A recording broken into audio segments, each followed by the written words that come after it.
Twitch. Are we online with Twitch yet? We are online with Twitch yet. And come on, YouTube. YouTube is always slower to wake up, but it seems to be getting faster over the last week or so. And we are live. Or as close as I'm going to get to live. Hi guys, it's me again. Here we are. I just had a nice upgrade, a very, very tasty upgrade. This here imbued mercantile staff of glory with a whole bunch of tier 5 affixes has improved my damage by about 30% right off the top. Just so it seems pretty okay. Pretty good with it. Yeah. Oh, I may be able to increase that. Those values, the prefix value for spell damage is low in the range. So I believe I can probably try and upgrade that if I can figure out exactly which thing I'm supposed to use. Rerolls the values of all affixes within their tiers. That's the one I want to use. I don't know if I've ever used this. So we're currently at 138%. Let's go ahead and throw a hope so we don't lose all of our forging potential. We lost a little. We went from 138 to 178. Another big damage increase. It's the first time I've ever used that rune. Yeah, and that's in like another 3,000 damage on top. So I went from like 38. So that was about another 5% damage, in addition to the 30% roughly that I'd gotten from swapping this in. That's pretty damned good. And we got a couple extra points on that crit strike multi as well. The other stuff is just sort of ancillary nice to have. All right, let us continue with our monoliths. Good evening. I hope you're doing well. Hope you're welcome to your weekend. Presumably, most people work on Monday through Friday, Friday afternoon, and so it's Friday evening, and so I assume weekend. I don't like to judge because I myself have worked a Sunday through Thursday schedule. So I know that there are other things other than Monday through Friday 9 to 5. I am now auto-casting my awesome abilities. And I think I'm going to start trying the 3 quest maps for this particular monolith. Fight off the Maruna and save Captain Tanavast and the trader and another trader. So we've got to save some people. We'll see how long it is before I have to press any button other than just to move. Right now, the only button I'm pressing is the movement button. Because this build is good. And it's strong.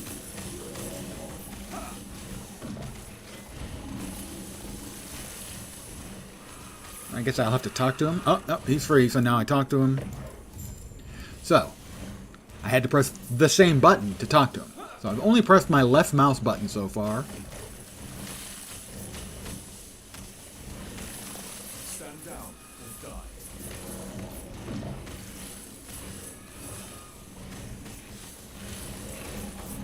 Oh, I had to press my left mouse button again to loot something. Hello.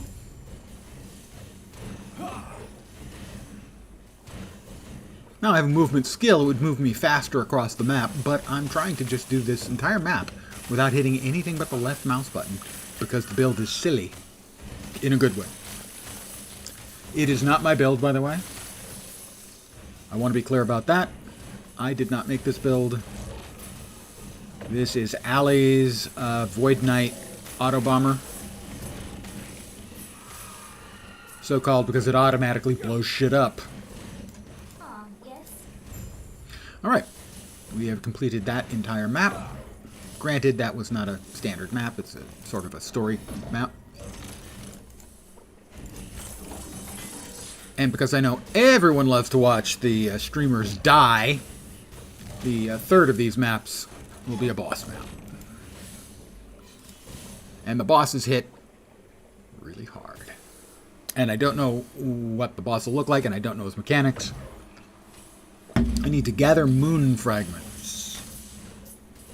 So this will be people bending over and dropping their pants, presumably. This is a dead end. I have chosen poorly. I'd have killed him faster if I pressed a button, but I've already said we can't have that. I will be pressing buttons when we get to the boss. I feel fairly certain about that.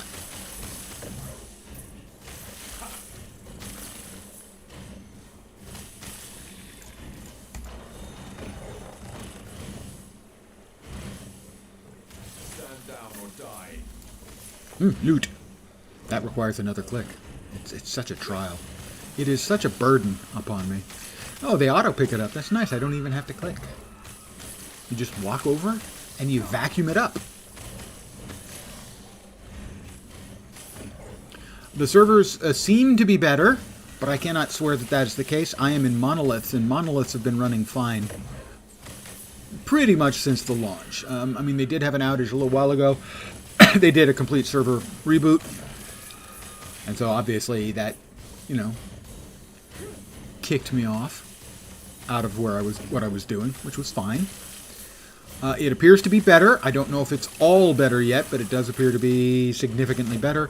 Hopefully they've got all the problems behind them. I would love to see the weekend just turn into a love fest for this game.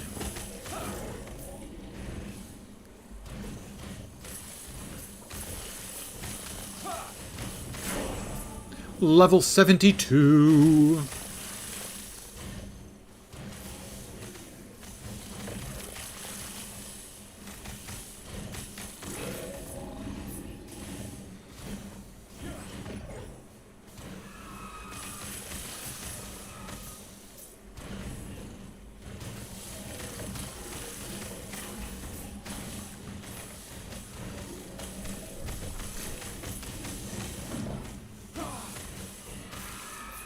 And again, this map, I've only pressed the left mouse button. Pressed and hold to move, and then press to pick up loot. And that's how this dumb but extremely functional build works.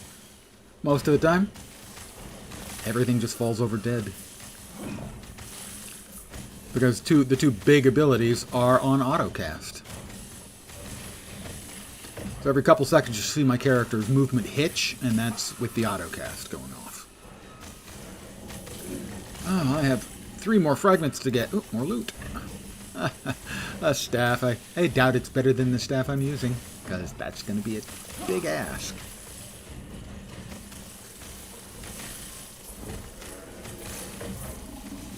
Well, I've almost grabbed another 10th of a level running around here since I leveled up.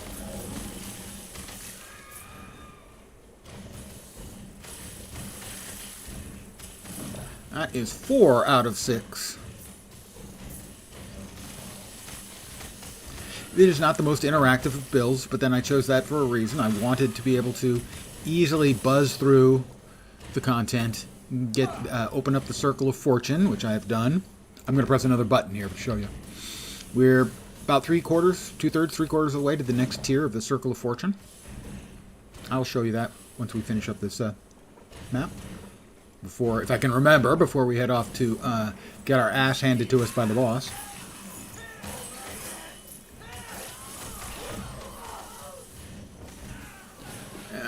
And that's 5 out of 6. Sorry.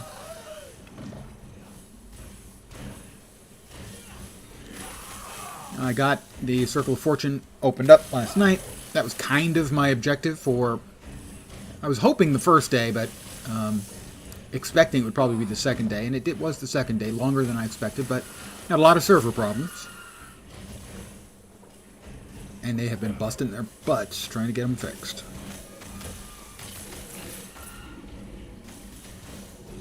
I understand a lot of people are upset, disappointed. I'm disappointed. I wouldn't say I was upset. And now, enemies have... Wait, now what am I doing? Oh, I have to defeat, find the entrance to the Moonlit Shrine. That's over here.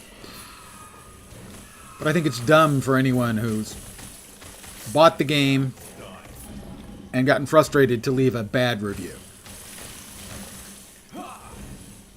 Cool that you met the one guy from Guild Wars 2. And no cocktails this evening, sadly, no. My back was bothering me earlier in the week, and I was considering my options. But it seems to have gotten itself sorted out.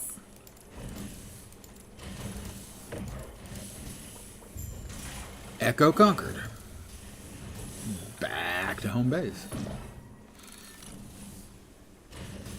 That I met the guy who happened to go to the same high school I did. Have you been watching my old VODs and caught me talking about the odds of that being stupidly low? Yeah, I still have trouble believing. It's like when it first happened, it's like I'm being set up. But nope. We will now have a grand total of 50 points in Void Knight, 20 in Sentinel, and 15 in Paladin. That just added an additional 8% to our Void damage and 1% to our move speed. These are both good things.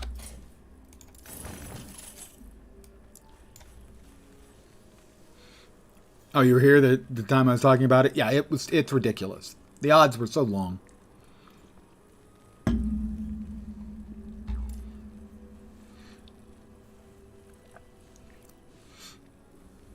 Just think, for you, like, oh, you've decided you like Last Epoch. I'm going to tune into a random low population Last Epoch streamer. And you realize you knew him from grammar school. You know, it's like, what? Actually, the numbers on this, pretty good. Good enough that I will hold on to it. Health and endurance.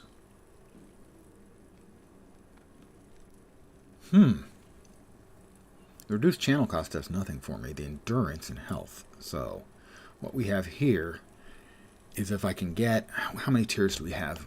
That is tier 5. Tier 4 on the increased void damage and spell damage. I doubt I have enough of those. But I'm going to look.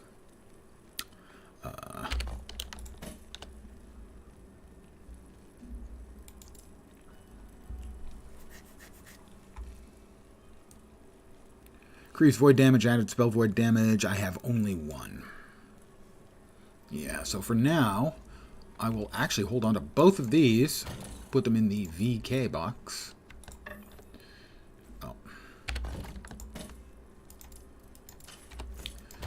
VK standing for Void Knight. That's a tab for this character. As you can tell, we are expanding our tabs. We have 2 tabs of Exalts, 2 tabs of Idols right now. And then the more general stuff.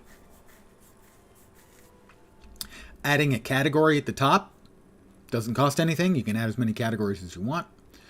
Each individual tab you open has a price in in-game gold. Yes. I currently have 87,000. I bought a couple of tabs. Tabs at this point, as many tabs as I have, are like 40 or 50,000. So, not expensive, but you can't just willy-nilly buy them all. Been waiting to check out Last Epoch. I had, at launch time, I had over 400 hours in the game already. So, I'm already a fan. If they had stayed where it was at 0.92 launch, it would have been a game I had more than gotten my money's worth. I spent originally $35 for it. I'm a big fan. They have had server issues. A lot of people are very unhappy about the server issues, and I can't say they're wrong to be upset about it, but it's small team, new game, launch day. I'm not surprised, and it looks like it's all coming together. Also, if you have no particular need to play online, like you're not planning on playing with friends, you don't want to trade, you can always play offline and not have to worry about the servers at all. So, unlike most of the other games that launch and have server problems, this one launched and had server problems but it has a completely offline mode. If you have any questions, I'll be glad to answer them. Take care. Thanks, I'll take care. Next up is the boss. I'm about to get my ass handed to me. Let me go ahead and turn on my autocasts.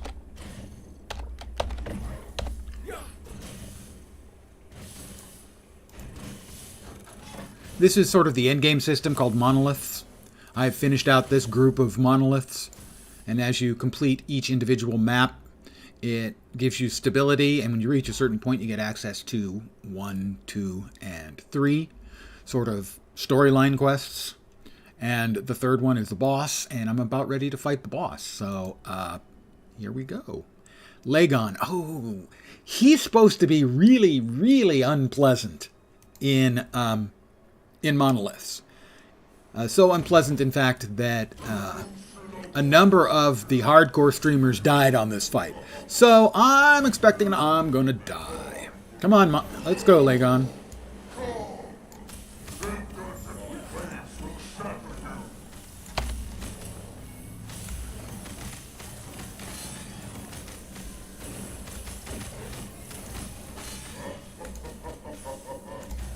He's a happy boy, isn't Lagon? Ooh, yeah, that was a big hit.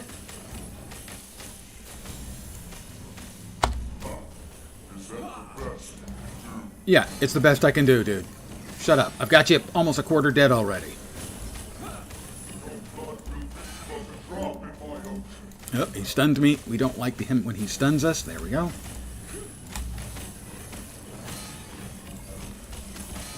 Ooh, that hurt a little.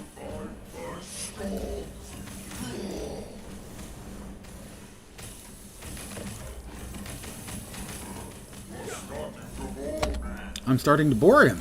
That's unfortunate. Stunned. His stun is likely to kill me. Alright, that's the first phase done. Now, that's supposedly the harder phase. We'll see if I can manage to not get my ass murdered here on the supposedly easier part. Then when we finish up, I'm not sure if it's time-based or killing the tentacles based or exactly what it's based. Make sure we've got our health potions all maxed out. My assumption is you've got to kill a certain number of the tentacles, but again, I do not know that for a fact. But regardless of whatever it is, when he's ready, he'll yoink me back up to the platform and we'll dance some more. Okay, we're dancing some more.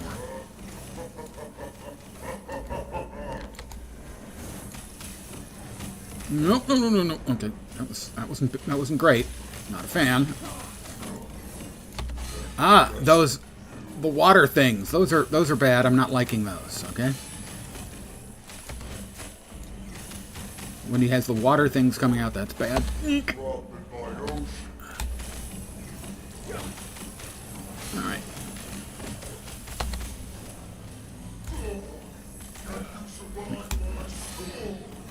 I'm hoping I can avoid the water. Eek! I need to keep up my I need to keep up my leech. If I keep up my leech, the odds are I can make it. Don't you start on me.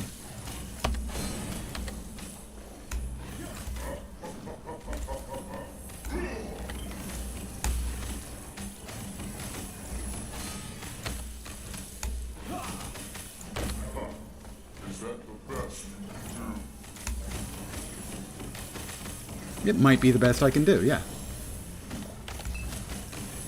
Is that the best you can do, punk? Punk! Alright, and 70%, 73% increased health regen and 10 regen, that's good. Increased cold damage, I don't do cold damage. Ward per second, I think probably the regen and health regen is the way to go. And this is a lasting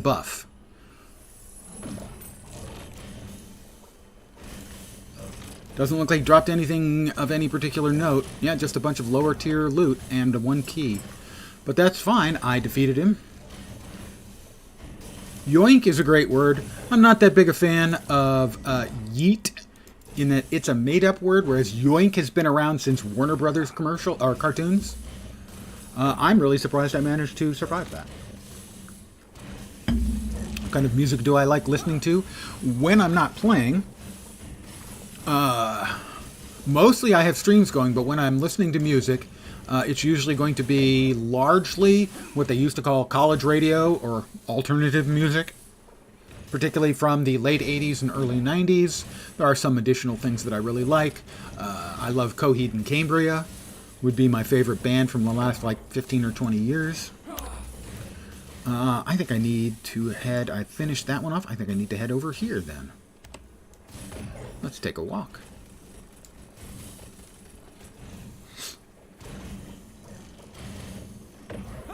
Am I headed to the right one? It's taking me up there. Well, we can go ahead and open this one. We can get to that and head down here. And we'll do the lower tier one. Oh, you're not going to open up the way for me? I'm there. I should be able to at least teleport there. There we go. Ha ha! They tried to keep me out. Alluvion. So that's the drop. There are certain bosses have a high percentage to drop certain weapons. Presumably, this is one of the weapons that he drops, and so you can target farm a lot of the items in the game. So let's see. It's a fast attacking weapon. Does melee damage, cold damage, melee lightning, spell damage. That's a weird mix and match. Cold resistance, lightning resistance, and 100% chance to cast Tidal Wave when you use a melee attack on a 2-second cooldown. That's a lot of Tidal Waves. Tidal Wave probably causes both cold and lightning damage. And it may even... And it's probably a spell. So that's why it works the way it does. Is you hit him with melee damage, it does cold and lightning, and then every 2 seconds it casts a Tidal Wave, which does cold and lightning, but is a spell. So you also get... Yeah, so I mean, I think... That all sounds about right to make a really useful weapon. We finished this one off earlier, so this is the next one we'll be doing. We should be able to move through it pretty quickly as we are already over-leveled for it. Earlier I did this one I was over-leveled for, and it took me a total of 10 maps, I think, to get to the boss. I'm really pleased and surprised that I managed to beat Lagon. And now I'm sounding cocky, so I feel safe in saying that the boss in this series of maps will kill me. Alright, nothing obviously good that I want here. Those are, what, staves? I've got a really good staff. I don't think I need to worry about staves right about now. But more glyphs would be good. Let's get some glyphs.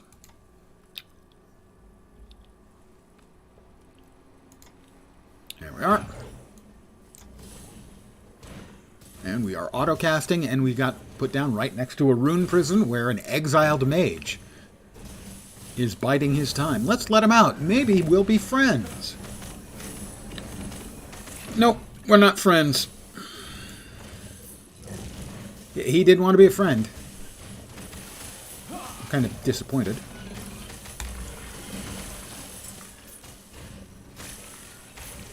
We could have been best friends. We would have been buddies forever and ever. But no, he had to attack me and die. Didn't want to do it. He quite literally made me do it.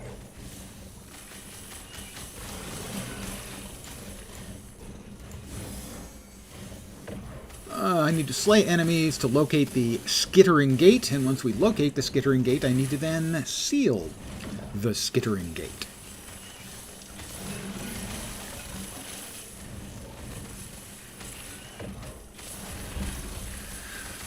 So one of the things I'm doing right now in the game is I'm keeping my eye open to figure out what I'm going to play next. Well, we have sealed the gate. Let's see, we'll see what this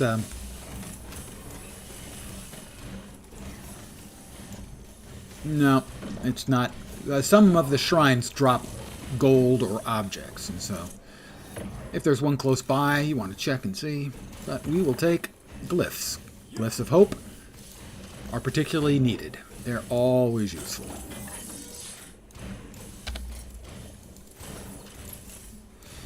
Let me really quickly drop off this in the uniques. We're running out of space, seems like to me. We got another lightless arbor key. I'll go there. This is an experimental. Might be good enough to use on a character. That is... I need to break that one up because that has Tier 5 manifest armor. And so we only got one tier of it. Bwah, bwah. Alright, next up. And just like that, we've got this much progress made. We need to get here to open up the boss fight at 300 stability. We went here. Next up, we'll go here.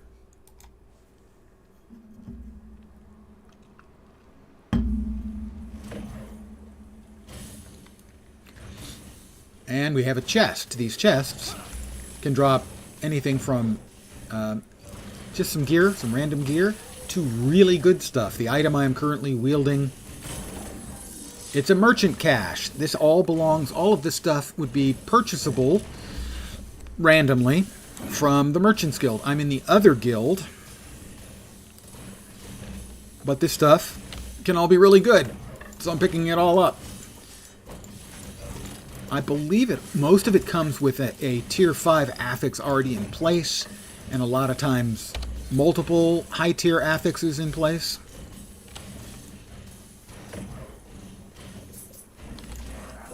I am a member of the Circle of Fortune. When you get to the last map in the story, you have the opportunity to choose either the Circle of Fortune, which gives you all kinds of advantages for your drops and everything, or the Merchants Guild, which allows you to trade with other players. Basically, auction house or no auction house, more or less.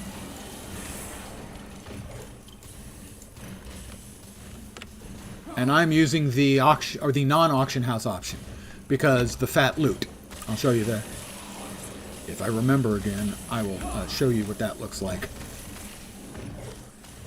The Circle of Fortune looks like when I finish up this map. I'll probably forget, and then someone will remind me, and I'll say, "What?"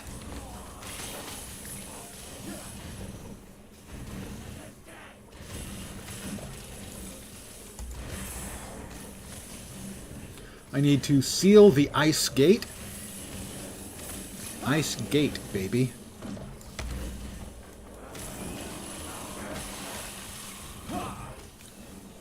That's a dead end. I won't go that way.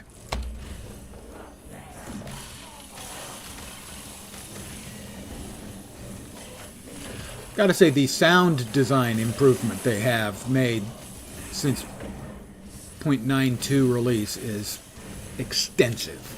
Stand down or die. But it makes sense that, you know, sounds and the like would be one of the last things you would worry about for your game.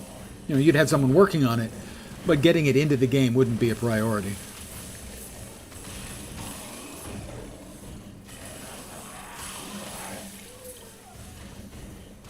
Alright, we're approaching the gate. Seal the gate!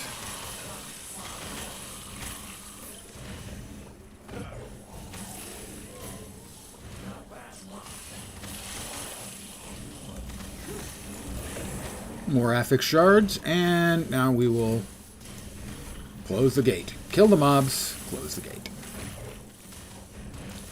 Generally speaking, most of the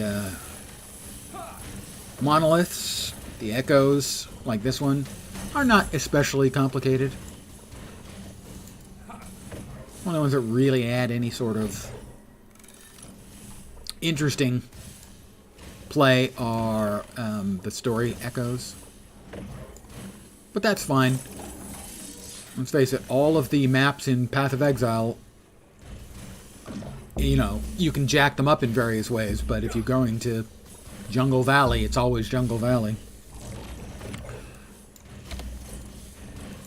I'm going to turn off my auto casting for a minute because I need to go through these somewhat exhaustively. So bear with me.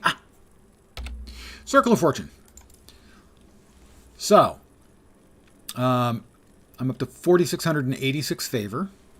When you kill things and finish quests and stuff, you get a little bit of favor. Most of the favor you get from spending, most of the progress in the circle you get from spending favor. At Tier 1, you have a 35% chance that any enemy is going to drop twice as many items. At Tier 2, 45% chance for a particular rune that turns a regular item into a unique to not be consumed. Increased idol drop chances. When an idol drops, there's a 25% chance for 2 or more to drop at the same time. I'm about to get this one. 50% more likely to be exalted is a big deal. I needed how much more? It's like 6,000 more rep. I will go through these items and then I will head to the faction location, which is the... well, they got a whole bunch of telescopes and stuff. I don't completely understand the mechanics yet for prophecies, but all good things to those who wait. That is not awesome. Parry, chance to poison, no. Increased poison, critical hit chance, bleed on hit, chill on hit. That has an awful lot of affixes. 5. That's 19 out of 20 possible affixes a base weapon can have. I've never seen one with so many affixes. In this particular case, I will break it up to get access to as many of those as possible. We got 5 out of the 19. Yes. Parry, melee, void. Chan now.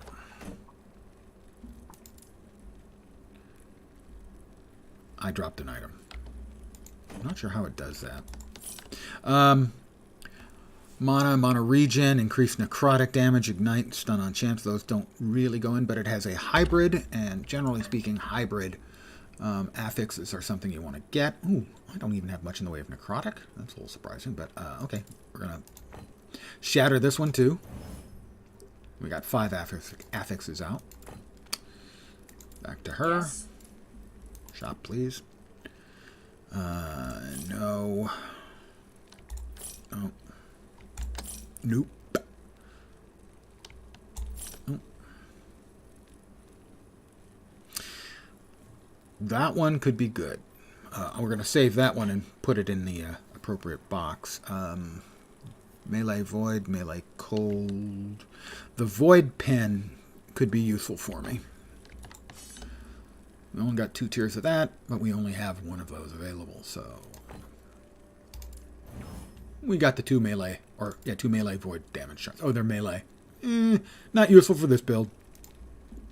Yes. Lightning damage, stun chance, and chill. The lightning is tier 5 and does have an open affix. Prefix, we'll keep that.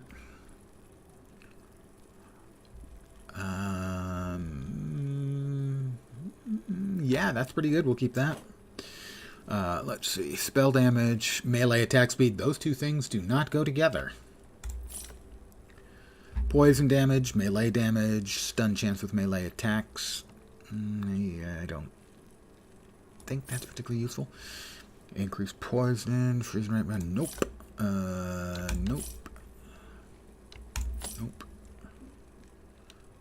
Nope. All right, back over here. I think we're running out of space in our faction tab, aren't we? Mm-hmm. We are indeed. Melee attack. This is like from the very first batch I got, so I kept all of them because I was just enthralled. Because generally speaking, their base affixes are really good, and they tend to have really high affixes as well. Yeah, that's pretty good. Melee void. Conceivably good. Parry, increased physical area. I don't think the parry is a particularly good match. What's the... Good tiers. we'll deconstruct that one. 5, 9, 13, 15, and we got 6 out. That's probably a pretty average result. Yes. How are we doing on money? Well, we're not back over 100,000 yet, so we will now, once again, recast our autocasts. We're here. Let's head here, shall we? We've already opened up the first of the quest echoes for this timeline. Wow. For a second there, I thought I was tripping balls.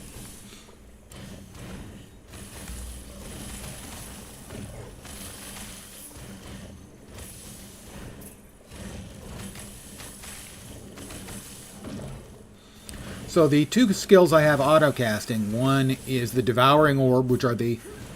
I know they're purple, but I like calling them my blue balls that are circling around me. And the other is the sort of circle ring you can see around me. This sort of pinkish, purplish. And that is Anomaly, and that throws a whole bunch of buffs over everyone inside of it, which in this case is... it's pretty much just me. And they are auto-casting because I have enough cooldown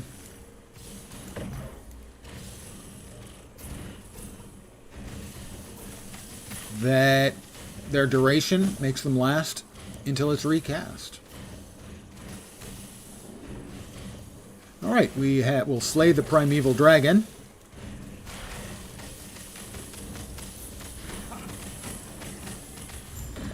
Pretty quickly, I would say.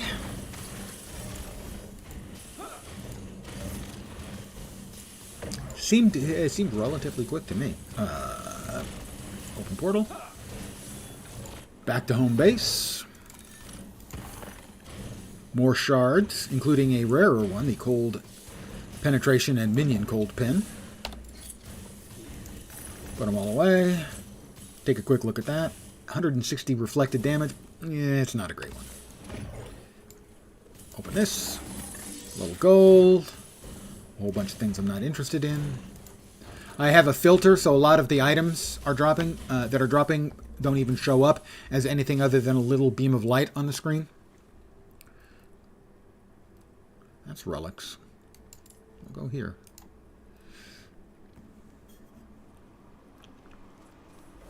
It's a pretty strict filter. This is an arena, isn't it? Yep, so 13 waves of mobs. 300% damage reflection. Damage reflection isn't really reflection. Because a reflection implies that you don't take it. And you take the damage. If they hit you with 100 damage, you take it. But this has 300% reflection, so they would take 300 damage. Which means anything that kills me is probably instantly going to die. Which is what it deserves for having the audacity to attack me. Don't they know who I am?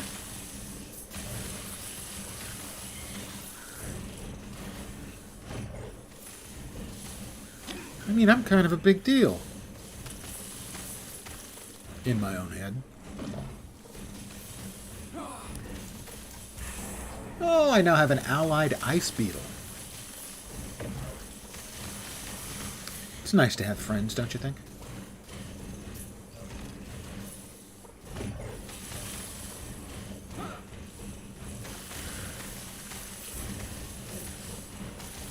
Basically here, I'm heading to the corners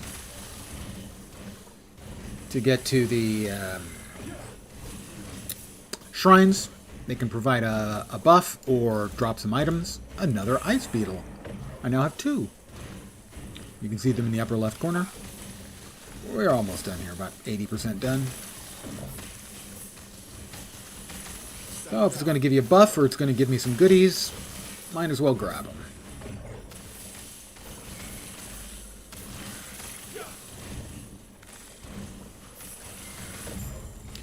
Echo conquered.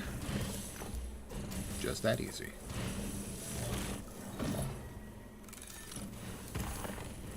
More runes.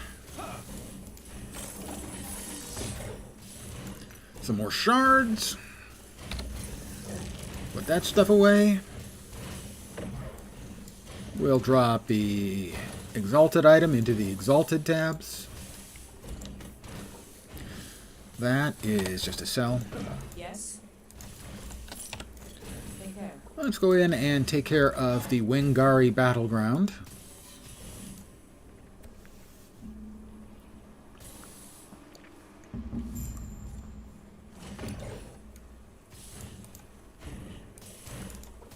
What's happening here? Blah, blah, blah, blah.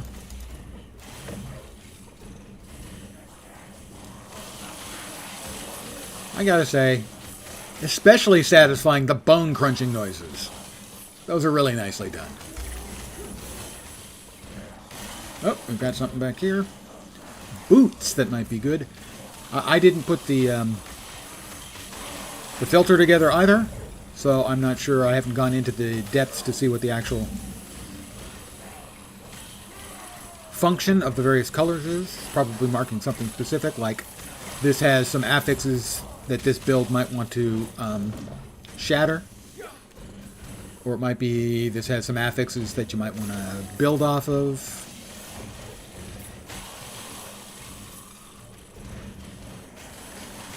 I need to find the Blood-Packed Wingari War Camp. Oh, those guys were a little tough to kill. I actually had to right-click. This build is dumb. In a good way.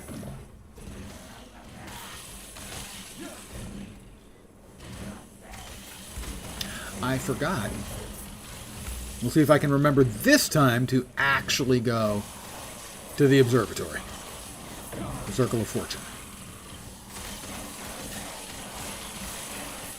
Old guy music reference coming up. I guess the people who work there would be Agents of Fortune. Name that album. Okay, well, you could probably name the album because I just did. Name that artist. I will tell you there is a song from that album that I expect every one of you has heard.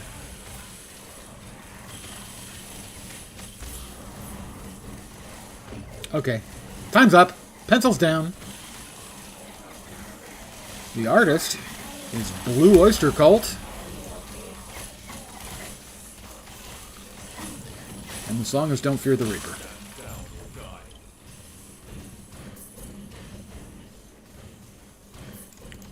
Alright, there's one. I accept the Frostband. Oh, I'd accept one of them, I guess. I don't know what the difference is, but couldn't be that important if I wasn't paying any attention, could it? I think that's called famous last words. Let me turn off my autocasts because they're driving me crazy. One of the few issues with the build, the autocast does get, the noise gets, yeah. Nope, and nope, and nope. And the others go into Exalts. Oh, take a quick look at those. Let's see. Assassin's Coiled Bident of Stillness. That's Bident, not Biden.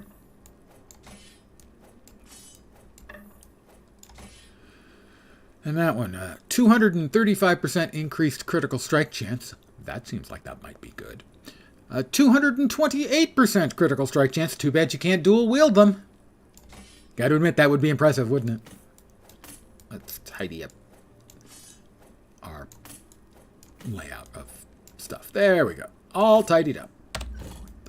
So, we are going to go to the Circle of Fortune. We now have 5,418. And we need 4,564 to reach the next tier. I would like to reach the next tier because affixes are 50% more likely to be exalted. Exalted means they come in starting at tier 6 or higher. That's really good. So, let's visit the observatory.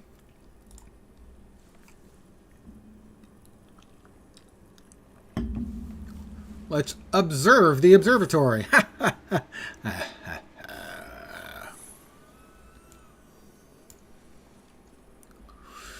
Now, let's faction. Here's the prophecies. So, the prophecy I had must have been fulfilled and I didn't notice. How much do I need? I need 4564. Welcome. Is there anything you'd like to ask me? So you can buy items. These are the ones that I had a whole bunch of drop from the chests. So these cost 4,200 each. Or I can wait until I get one of those chests and open and have a whole bunch just fall from the sky. Lenses are used. There's greater lenses that kind of help determine prophecies. And here is rewards of prophecies. Let's see, what would I like to get? These cost 350 each. I can buy a couple. No, I can only fit, I think, one per.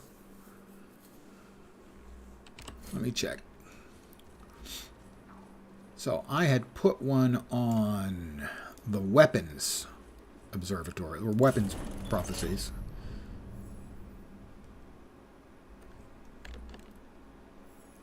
And this means that the prophecies won't have arena events.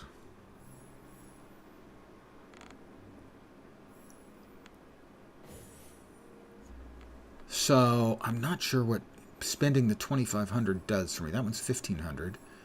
That's to get a unique caster weapon. I think the lens, I used the lens to get a unique caster weapon, and it guaranteed that this one would have a unique caster weapon in it. Okay. Exalted melee weapons, exalted weapons. This one will cost 1,400. Do I want to claim authority for 1,400 favor prophecies in this constellation will be re-rolled? Okay, I guess. New prophecy acquired. So then that should show up here. Yeah, okay, there it is. I have to kill 600 void horrors in a monolith, and I'll get 4 exalted weapons. Void horrors, I think, show up on specifically the vision monoliths.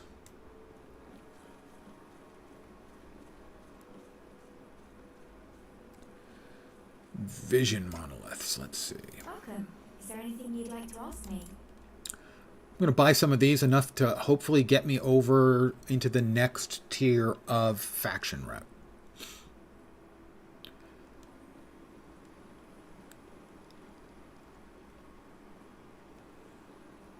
So, increased idols, items, lenses.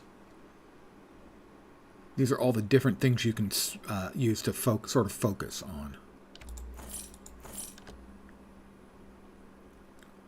More shards is good.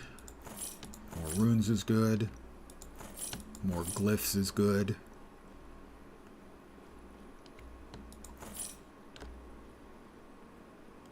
Where are we now? Are we there yet? Are we there yet? We're there yet. Okay. We now have affixes are 50% more likely to be exalted. That's a big deal.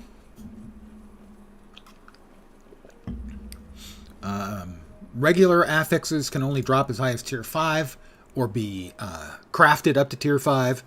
Exalted affixes can drop at tier 6 and tier 7, and those tend to be really big jumps.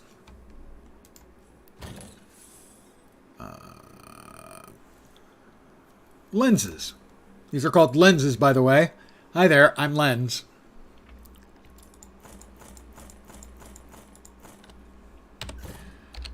And our prophecies are, that's the one we've got. Void horrors. I think void horrors show up in a specific location then, or a specific type of monolith, and if I go out of my way to track those down,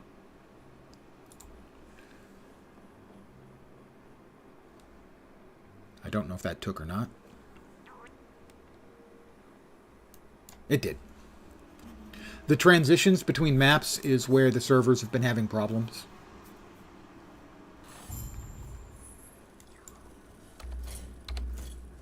So what we want to do is we want to light up an area. And the way you do that is there are certain monoliths that will have a specific icon that basically clear out parts of the map. Now that right there is a set item. I would like to get that set item. So I'm going to go here and then here. And I'm hoping to find somewhere in this area a monolith that will give me access to those abyssal horrors, those void horrors.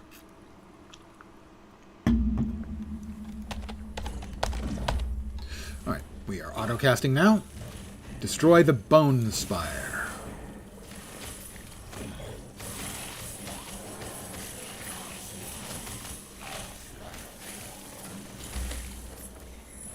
Nope, that's the wrong way.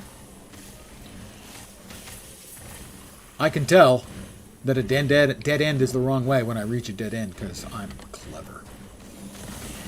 Hi guys, how you doing? Ooh, nice. Whole bunch of stuff and an exalted item. Now the question, of course, is, would that have rolled exalted if I didn't just get to tier 4? I don't know.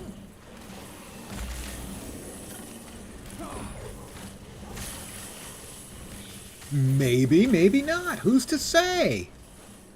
Me, I'm going to say. Yeah, I definitely fell because I just hit tier 4. I have absolutely no faith that that's actually the case, but I can say it. Let's just kill all these. And we'll nuke this into...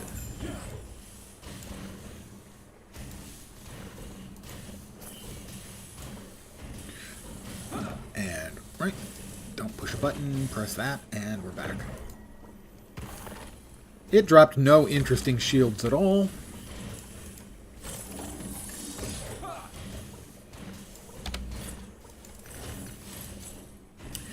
Chance to gain inspiration on kills with void damage over time. I do a lot of void damage, but it's not damage over time. Yes.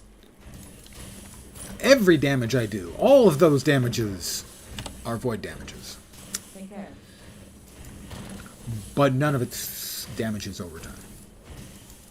No dots. Speaking of damage over time, this quiver would give a user 84% increased damage over time. Alright, we're going to grab ourselves a set item here. What's that item? Don't know. At a certain point... is this an arena? Yeah, it's an arena. At a certain point, the Circle of Fortune, one of the higher tiers, is when you get a set item, the whole set drops. That's like tier 8 or tier 9 or something like that. It's tier big.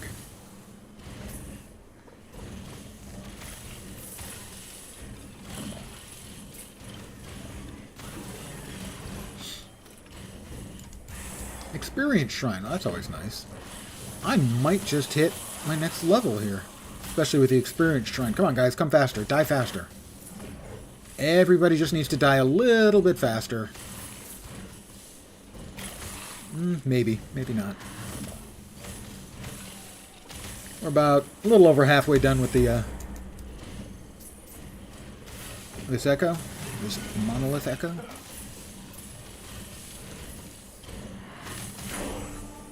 Level 73! We hit it. Yay. The cap is level 100.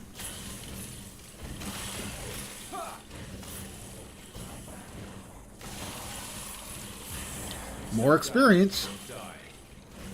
There's going to be a whole lot more mobs coming. Like I said, not a whole bunch more. Oop! An offhand catalyst. Ignivar's head? Poor Ignivar. Well, he wasn't using it, I'm sure. And it is... I have very few green items so far. That's one that I already had.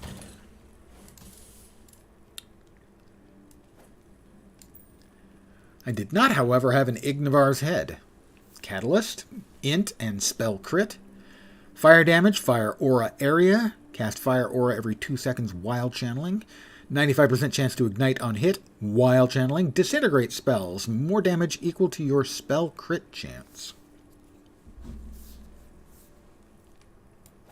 A disintegrate item. I have never played disintegrate in this game. I've played a lot of disintegrate in D3. We have another point.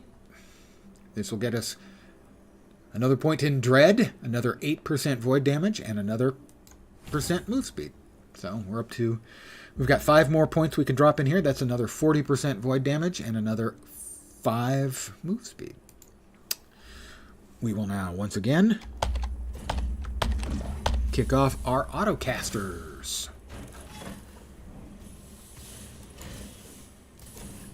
The Rotting Fortress. Sounds lovely.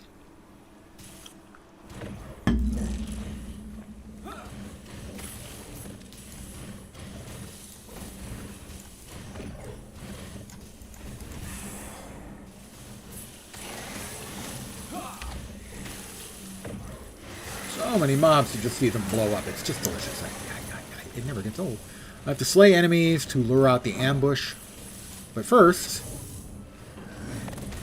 an exiled mage who has decided that exile wasn't bad enough. He wants to be dead. That's taken care of.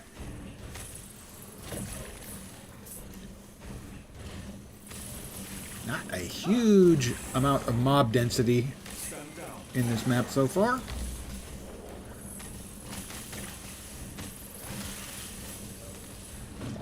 Very low mob density in point of fact.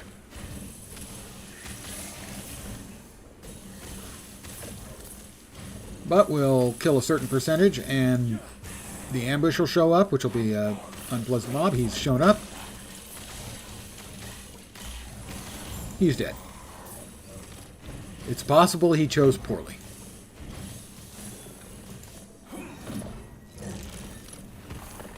More runes.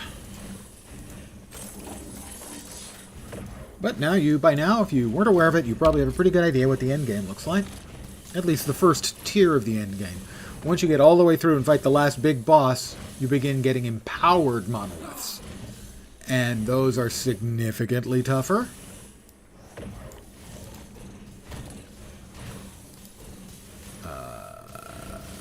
Experimental. Not to confuse with mental.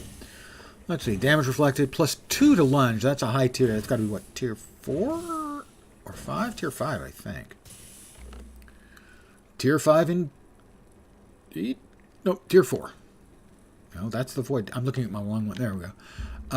Yeah, tier 5 for the lunge. So we're going to want to peel off as much of the lunge as we can.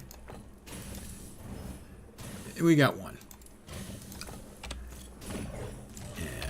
Let us go with the next one. Again, I'm looking to try and find one of the vision monoliths that will expose more of the map. I think we have... Oop, now this is another... Is this just going to give me... It's a merchant's cache again. This is more of those items, the specific to the Merchant Guild items.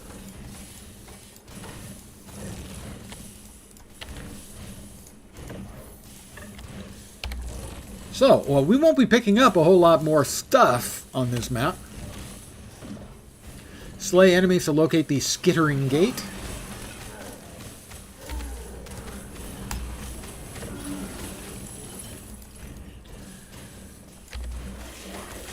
Is there anything nice that skitters?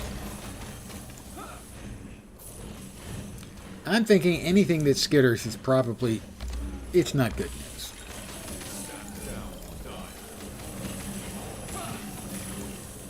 We have a Conduit's Flamberge of Hunger.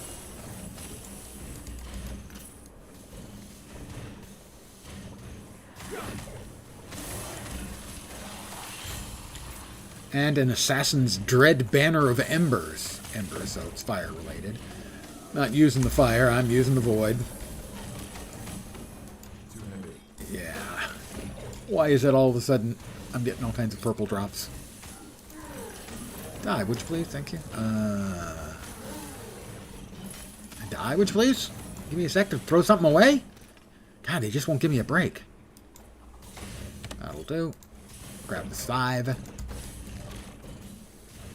Because my next build is probably probably really likely to be a Warlock. Because I haven't played Warlock. Whoop! Ah, Singularity. I'll actually probably be selling that. Well, it's my first Singularity, so I won't be selling it. It's just not a very good one. And it has a limited use case. It's only good if it prevents you from doing crits. So it's only good if you're building a build completely non-crit. Oh my god, another one. Let's see. Melee damage, heat, leech to health, cold damage. Yeah, go.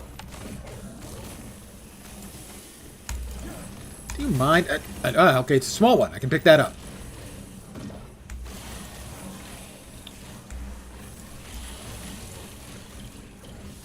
Let's kill the mage. Because these mages also can drop things other than... They always drop an experimental item. But they can also drop other stuff. That can be quite good. Too heavy. Yeah, too heavy. I knew that was coming. I really honestly did. For realsies. No, I'm going to keep that.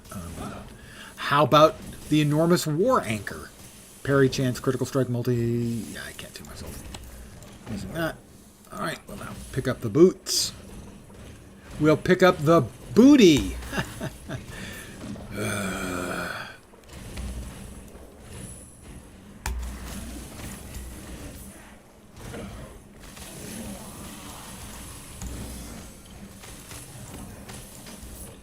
Alright, let's open this up. Start this. Waves of mobs coming in. So we can bust them up. Got another purple item. Definitely seeing the effect of the 50% increase to get exalted items. Or 25%, whatever it was. For items to drop with an exalted affix. Oh wow, there's like 3 more? Okay, 2 more.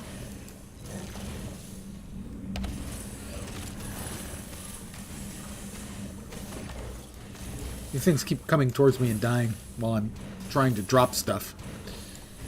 Let's see. 130% chance to shock attackers. I don't think I've ever seen that affix before. The fact that I've never seen it makes it potentially valuable. Let's see. Attack speed, melee, lightning, now. Grab that one. We have mace and plate. Let's see. Melee cold and melee void. Those two things do not really go together. But that's a big implicit on that.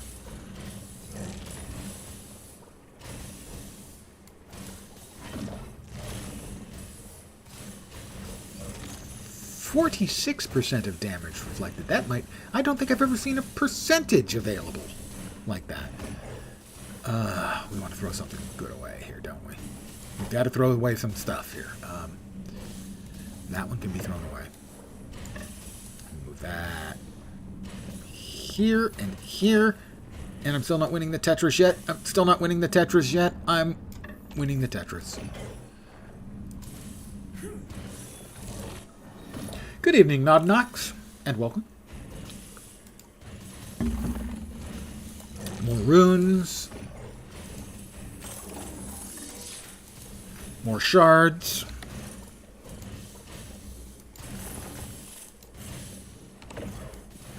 Let's turn off the incessant autocasting. Let's see. Cast speed, melee cold. That's a non-starter, I think. One does have some interesting affixes, so we'll sacrifice it to the affix gods. Decent return. We got a lot of purples out of that. That one is just a cell. Yes. Lightning damage, bow damage, slow on hit, health on kill. Not particularly interesting. We'll sell. Increased fizz, chance to find potions. No. It's another purple. We've got, yeah, I tell you, the +% to drop exotics means, or exalts, means I'm getting a lot more exalted items. That's, I mean, 6? Yeah, that's a lot. Sell. Fire damage, mana and mana regen. I'm going to bust that one up. The mana and mana regen's pretty good.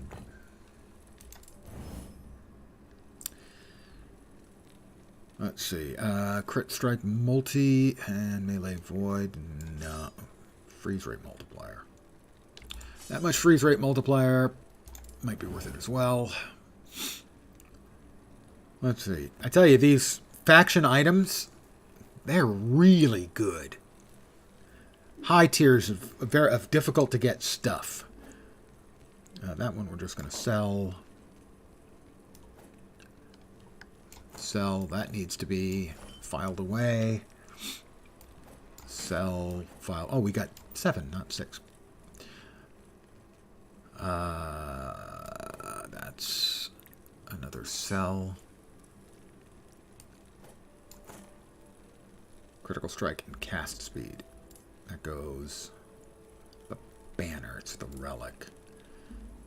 Is that one good enough? Maybe. That one's going to get filed away as well. Cooldown minion. That gets filed away. No. Filed away. God, I file everything away.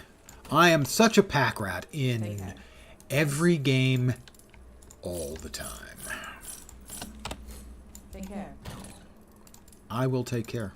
Thank you for caring enough to tell me to take care.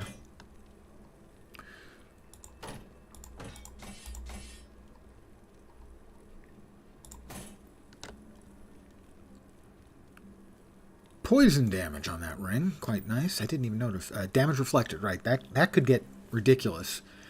It doesn't protect you, but all of the damage you take gets reflected. Half of all the damage you take gets reflected. I think that's a big number, potentially. Area for melee, health on hit. What do we get out of this? Stun chance. That's not great for the bone side, I don't think. Back to general and VK. So that's stuff that I might want to use. Experimental stuff. Uniques. The singularity here is 9% more damage if you have only one singularity equipped, but you can't deal criticals. More damage is really good as opposed to increased damage.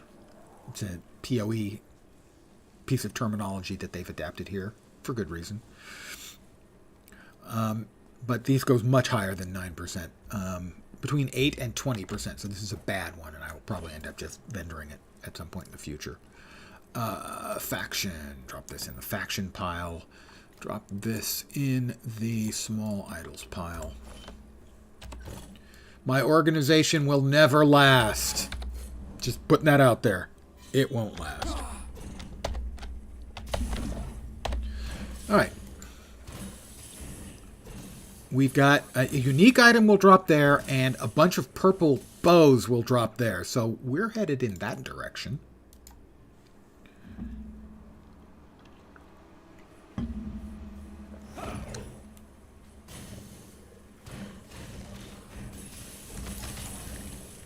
Titan Leech. Ooh. Okay.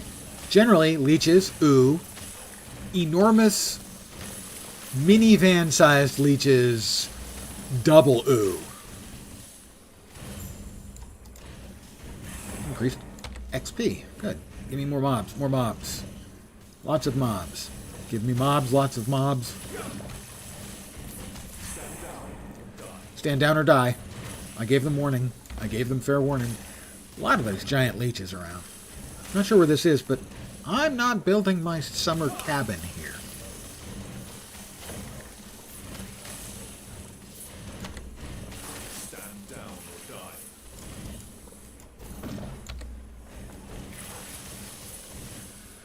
Ah, Spymaster Zarek. That explains it. He's a big freaking leech himself.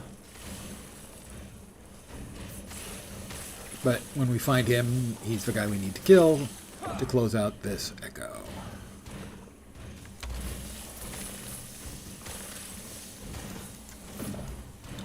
%300 damage reflection.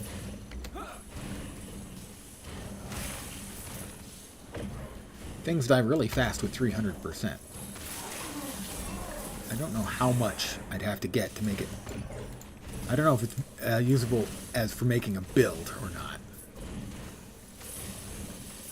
If you could make a complete reflection build, it would be interesting. I would agree with you, Nod Knox. More is better.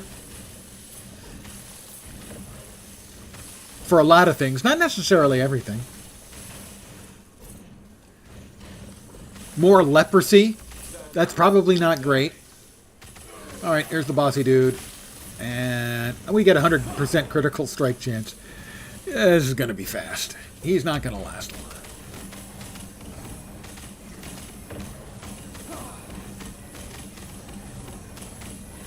Mind you, he's spitting out an enormous amount of poison, but my leech is keeping me healthy through the whole thing. Sorry, dude. Did that hurt? I hope that didn't hurt too much. That is an arena key. Arena is one of the endgame things. I haven't done an arena yet. I haven't done an arena for years. Alright, transfer. Slop those over. Really? That's worth busting up. We got 4 armor shreds out of that. That's pretty good. These other two, not that good. We'll just sell those, get those out of our inventory. That, damage over time, necrotic. The damage over time might be worth it. Yeah, 4 of them, sure. Why not? What are we doing on money? We'll buy a couple more. Shatter runes. Over to exalts. Drop off the ring. Increased critical strike chance. That's a good one. Go back to general, uniques, and there. Alright, and we're off for our next. We've got choices here. Let's go for the unique first. We could get something incredibly awesome at the unique box. The Haunted Reef. Slay both patrolling ice Goliaths. Well, one of them's pretty close. Don't you walk away from me, young man.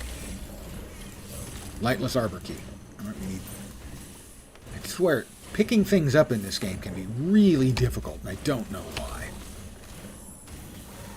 I mean, sure, I could say I'm an old guy and I'm not clicking in exactly the right place, but it doesn't feel like it's that all the time.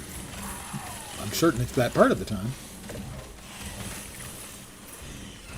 And he ran away from me. Oh, he's coming back. It looks like they're both coming back.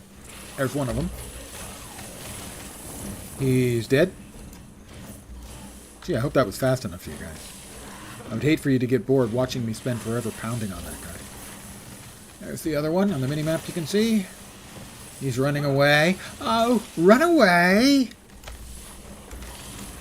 He's not running away anymore. He should have kept running away. Aha! He thought rising from the dead would confound me. He was wrong.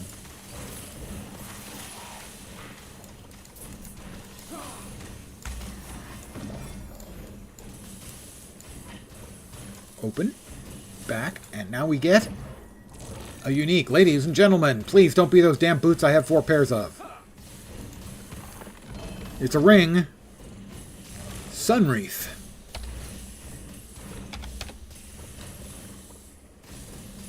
Fire resistance, fire damage, chance to ignite on melee hit, increase fire damage over time, melee fire damage, flame reave hits enemies in an expanding circle around you. I did a build that had this. It was fun. Flame reave is a good skill, and this increases the flame reave mana cost. That will go into the unique tab, which pretty soon is about to become a second tab. As we're running out of space. You may have noticed that lack of space, hence we're running out of. Exalts. We got an Abyssal Chitin Claw Brutality that does 134% increased void damage. That's a freaking shit ton.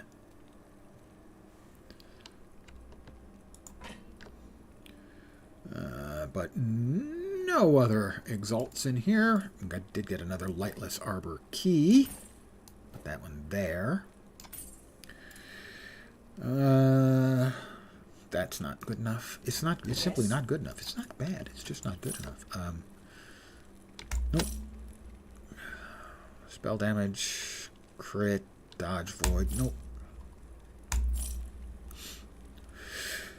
We definitely want to break that one up, down, or possibly use. Ooh.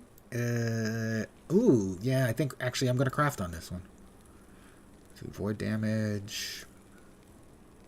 I'm going to craft. Take care. So, 3 of the 4 affixes are really good here. The health is a tier 3. The vit, most of our damage scales off vitality, so we're going to want that at max. Health regen is fine. It's not great. The question is, do we want to try and roll it off and get something else? Maybe later. Ooh, or seal it. Can I seal anything? I don't think I have.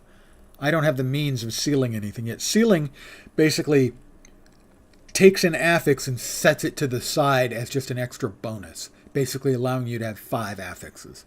But it requires a rune, and the higher the tier, the less likely it is to succeed, and tier 3 seems to be a good rune. So this isn't bad. If I had a rune, I would probably seal it. It would sort of go to the side. I could put something else in there, like currently has, which it has percent health. So flat health would be what I would put in its place. The void damage, we have 1 tier of that we can add. Let's see if it's worth it. We go over here, turn that up. We've got plenty of vitality. We have 29 potential. Let's see how much of it vanishes. 5, 0, 5, 3. We're at the cap. We come over here.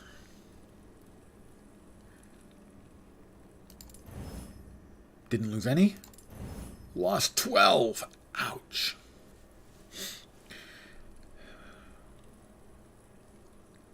So, right now, it's good. I think it's slightly better than what I'm using. Yeah, I think so. It has a little bit of forging potential left, so I may be able to fiddle with it a bit more. Right now, let's see. My damage numbers, 50, call that 53, and we're at 1311. That's an extra 120 health, and I think it was, what, 53? 53, and it's now 54. Almost 55, so we've got a little chunk of increased damage and also of health. So that was a gain. That's crafting in a nutshell. VK. Keep that around for later.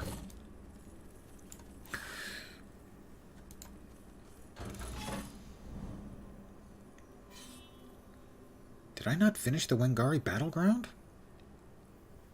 I thought I did. I was sure I did. I'll have to try it again in a sec, but first, let's go over here and get some exalted bows. In case, for when I want to play a falconer.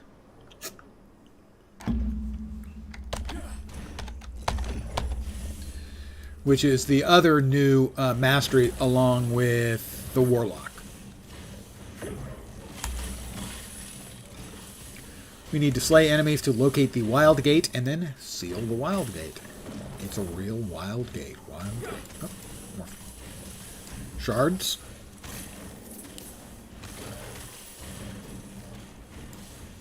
Drops affix shards. Sure, why not? Why would I say no to affix shards? I wouldn't. It's hard for me to know Nod Nox because I am out in doing monoliths, and this part hasn't been a problem basically at all. If you're in monoliths, you can stay in monoliths basically forever because it's the transition between maps. I've transitioned between maps a couple of times without a problem. And I think they're behaving better, but I don't know. I haven't been doing enough map swapping to say yes or no for sure.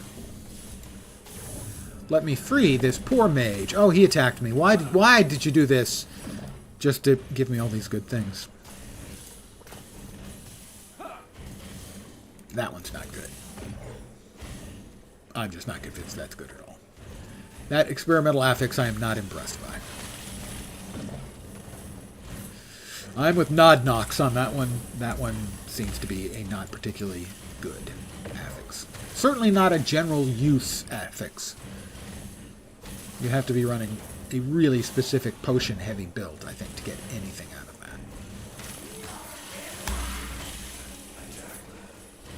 that. Alright, the wild gate awaits. It's a really wild gate. Oop, more shards. And a rune of removal. Runes of removal are nice, too. Definitely want to grab those if you can. Gold! I like gold! Something hit really hard there, as it peeled off a big chunk of my health. I was not amused. Stand down or die. I just told a pile of skulls to stand down or die.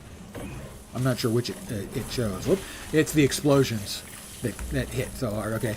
Those are what a PoE player would know as bearers. Because they'd be like bearer of flame. So they would, a couple seconds after they die, they would burst into flame. And they're bearers of various different types. And when you played multiplayer, players would go, bears, bears, bears! So they would know that you didn't want to run forward and maybe step into where all the bearers were about to explode and die. Another weird bug yesterday, played an Acolyte, tried to put the first point into Blood Leech ability, and on hit, and it should give me a spell damage buff, but it never activated. Yeah, I'd have to see to even have any opinion on it. I don't know as to what the standing is on bugs. I know that they are doing some skill bugs and stuff, fixing some of those, because, I mean, some of the coders worked on that, so that's what they're going to work on. Generally, they're working on larger issues they're seeing.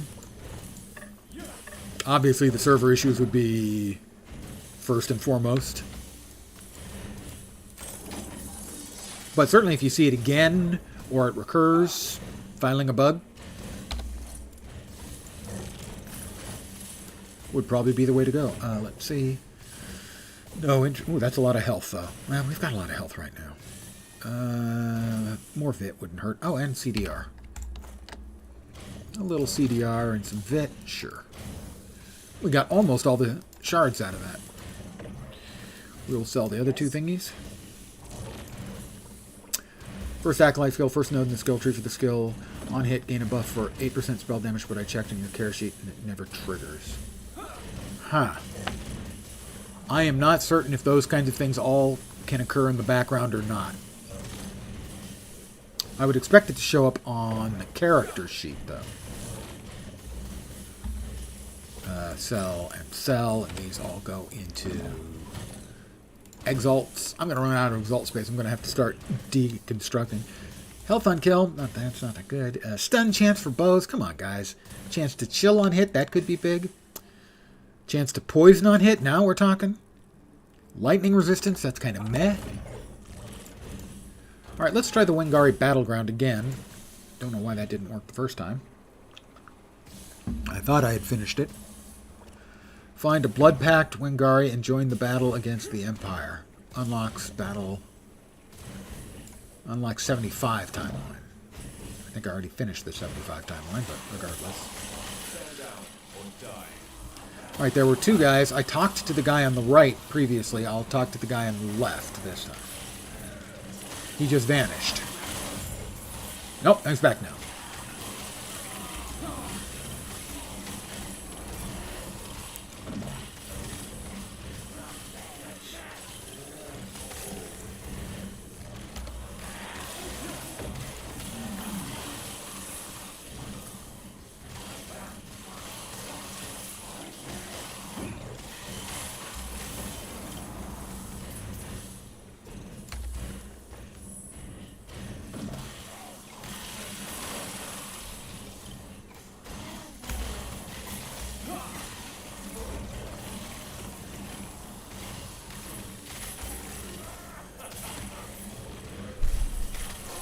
Okay, he's there. I managed to walk past him. Oh, I'm going to have to head back. I screwed that up. That's on me, guys. Don't blame yourselves. It's not your fault, okay?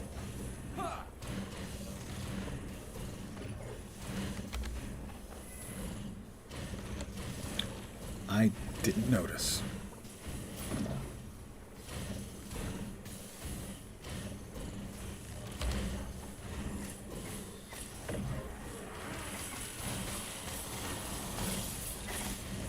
Stand down or die.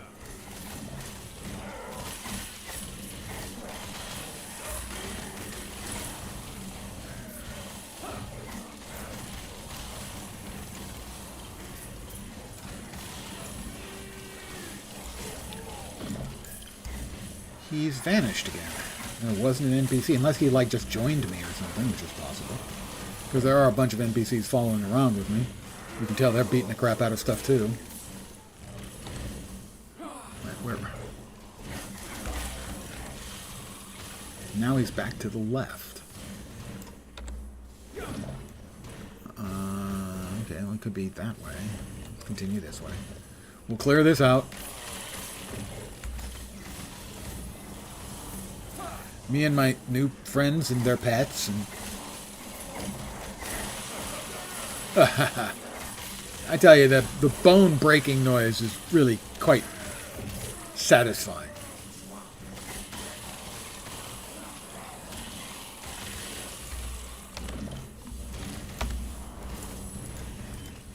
Stand down. Something shooting at me? Something having the poor judgment to shoot at me?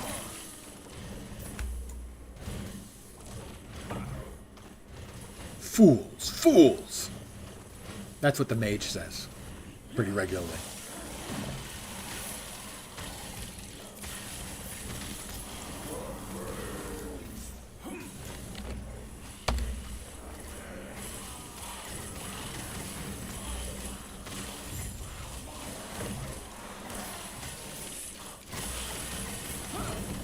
A two-handed axe. My, that's a big one.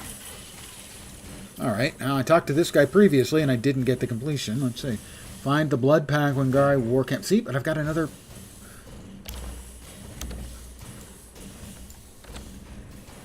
Alright, that guy.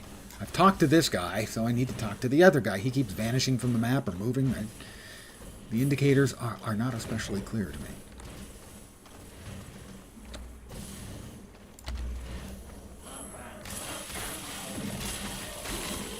I've already talked to the other guy.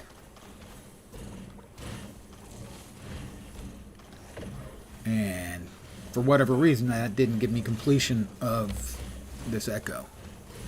So I don't know exactly what the deal is. I bet I know. Okay, I came in from above to get to this echo. On the map. So I bet he opens a different timeline. It was the one I came from. So I need this one to open a second timeline. That's my guess.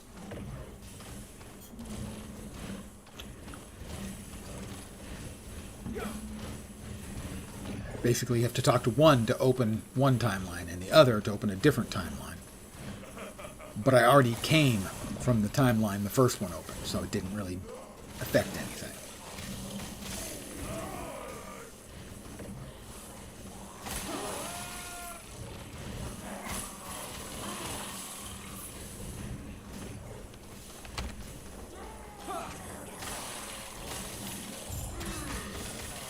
There he is. It's the second one.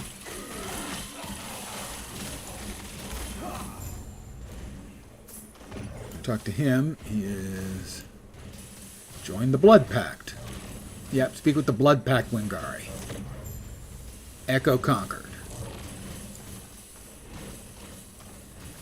So that should...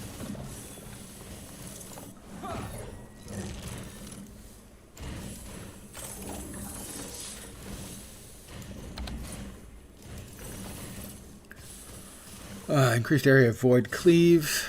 Chance to shred armor. That's a good one. 90 armor. Chance to shred armor. I don't think that's as good a one.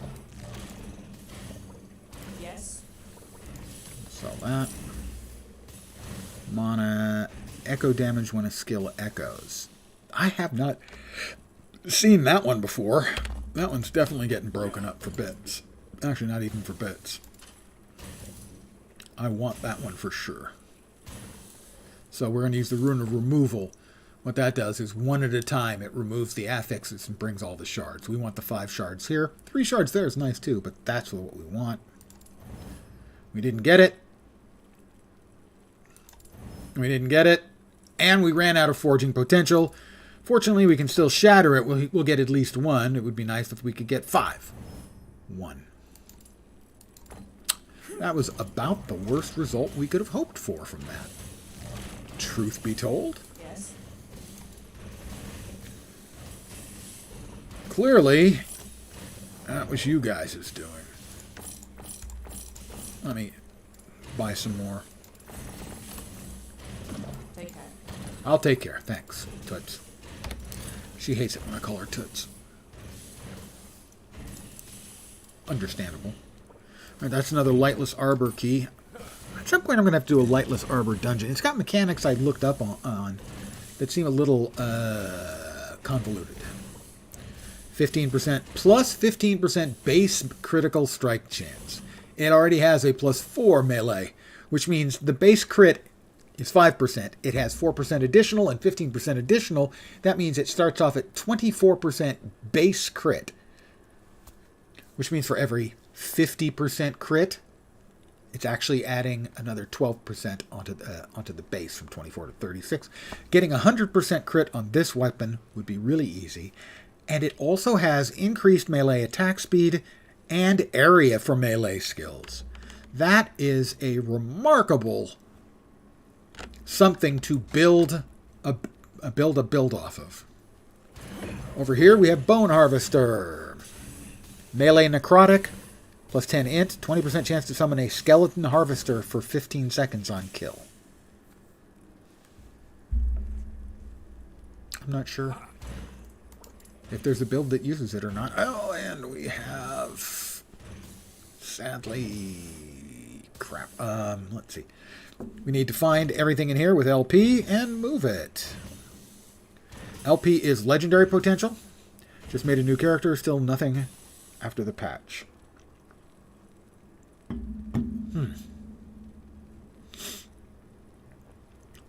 Alright, that one's got legendary potential. 2 legendary potential.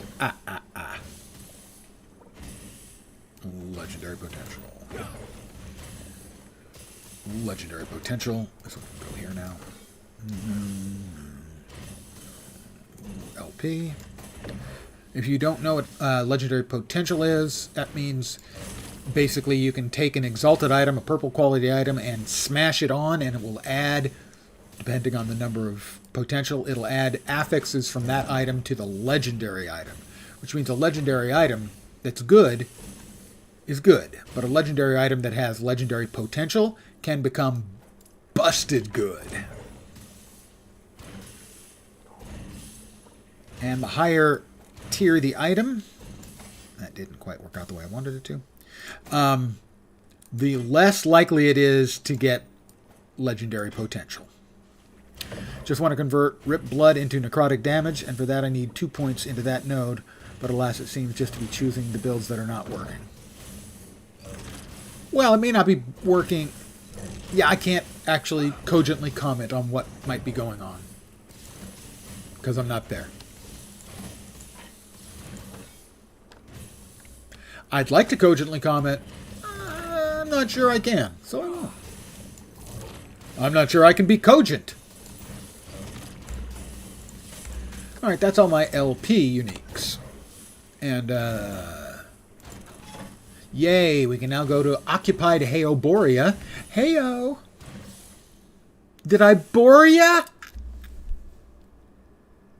Hello? Is this thing on? Hello?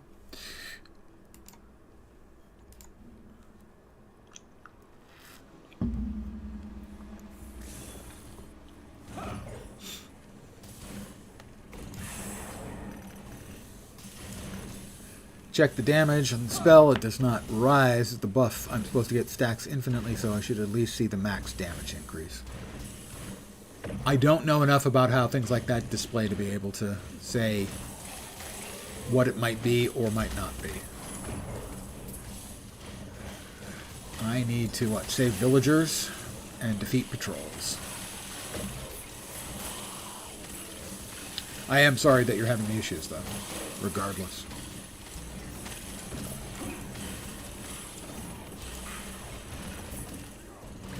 Alright, we're gonna mess up another exiled mage.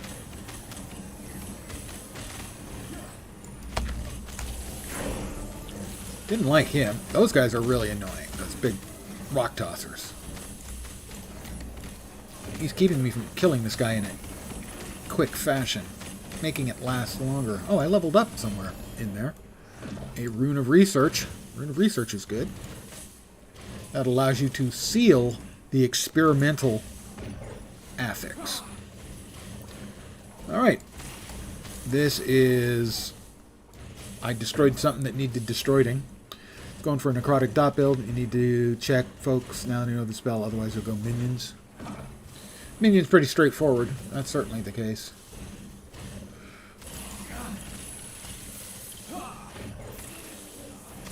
We've got something else down here. The Soul Cage of Tenacity wasn't very tenacious. Hi guys, how you doing? Just having a little neighborhood meeting. Yeah, neighborhood watch. I have done this before. So I'm guessing that means I have done the boss here before.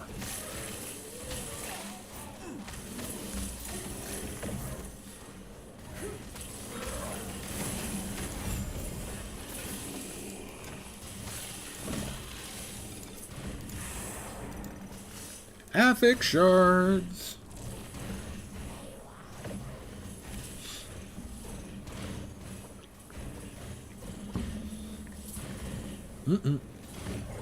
I remember having to double back for this guy.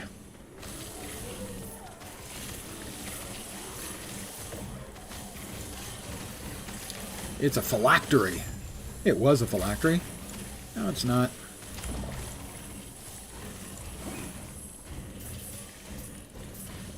I need to save trapped villagers and interrupt one more ritual.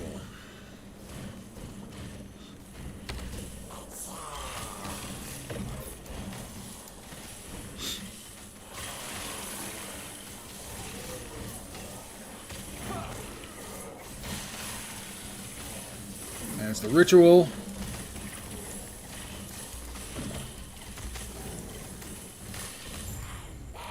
Taken care of. That drops idols. I'll pick those up after I murder everything. Well, not everything. Just the things that deserve it. Did you murder everything? Yeah, but they were all bad.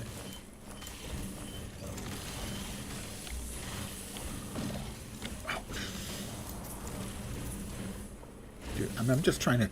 I'm just here trying to pick up my loot, and those guys keep interrupting me. You know? It's rude.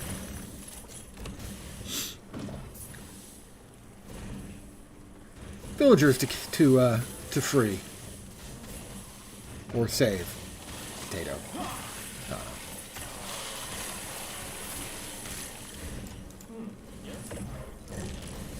The Echo has been conquered. Because I'm badass.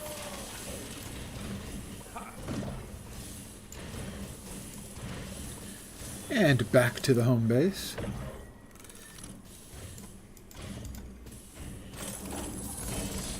A one-handed unit. Ah, it's the bee sword. There is seriously somebody at 11th hour who's got a boner for bees. Pardon my French. That's two of the bee swords. So, I don't have a whole lot of repeats. I have two of the bee swords, two of the Invoker's Static Touch rings, green items, and 4 of the Lessons of the Metropolis. Oh yeah, and 2 of the Scavengers. Let's see. We go back to Exalt. We turn off the autocasting before it drives your humble streamer stark raving mad. Melee physical on a two-handed sword. Pretty good. Base fizz.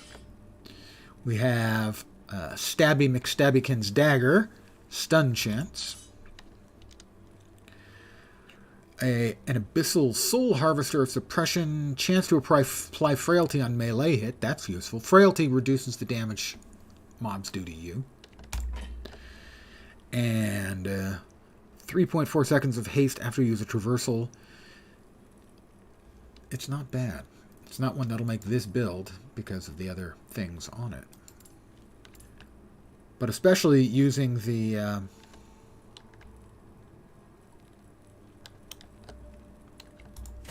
rune that can seal the special affix there, the experimental affix, basically turn it into an extra affix and means you've still got the other affixes to fill out. A little low on the forging potential, it looks like, though. Yes. Poison on hit. Increased damage while wielding a dagger. That might be useful for a rogue build. Gain inspiration on kills with void. Chance to shred on melee hit. Why you hate me like this? Give me like anything else under that. We'll set her aside though. Apply frostbite on hit with cold. Increase cold and lightning. That's a combo. 11 vit. That's got to be 5. Yeah, it is. Vit, movement speed. Nope. Health and chance to shock. Fire resist. Health and chance to shock. Nowhere near as much health. Sorry, the other one wins. You lose. You lose, sir. Good day.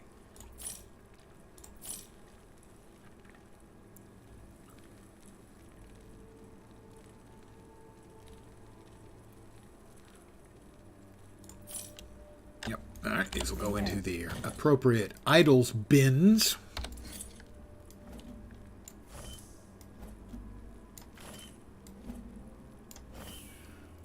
So many idols.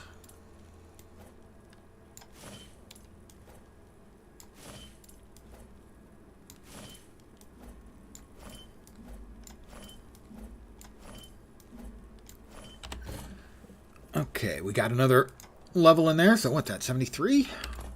74? That doesn't seem likely. I don't look a day over 73. Another point. Oh, delicious. 74. So we got 26 more points that we can conceivably earn.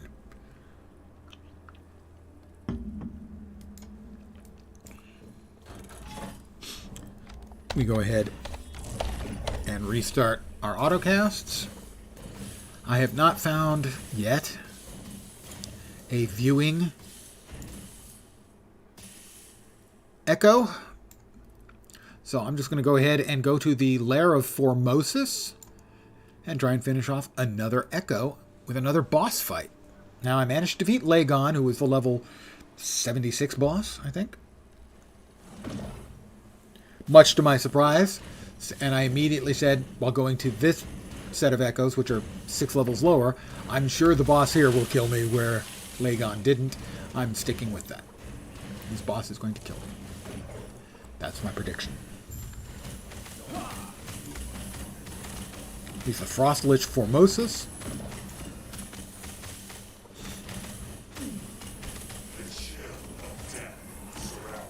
The chill of death surrounds me.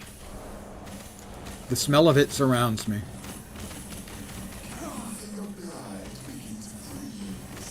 My blood begins to freeze. Not really.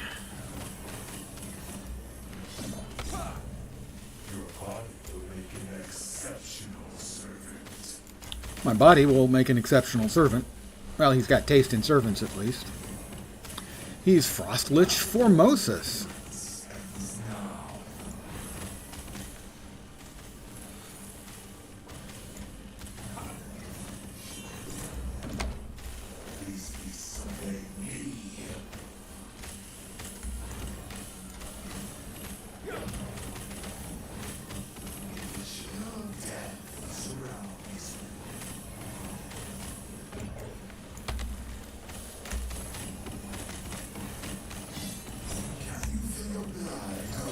I take it back. Ooh, my first key to the Temporal Sanctum.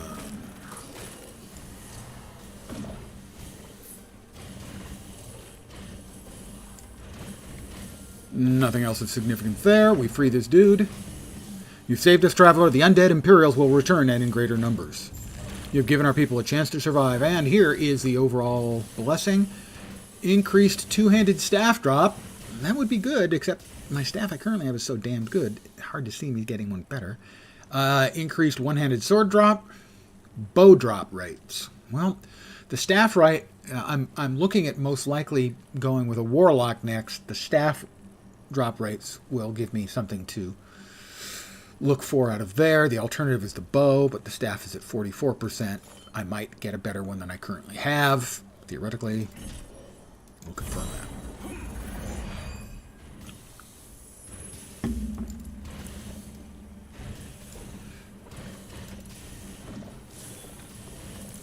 Back to home base. So, my inventory, my appearance. Note I have pets and a backpack and that. I'm not using any of the rest of the cosmetics. And these are the blessings I've earned so far. I have finished out 5 of the Monolith Echoes.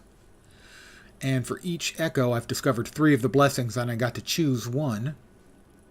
So, for instance, the one I just got was the staves there. So, interesting, it didn't show the other discovered blessings. Don't know why. But these are the same one, the other ones that can occur from defeating that boss at higher tiers or this tier. I assume some of them are only available to lower tiers and some of them only available to higher tiers.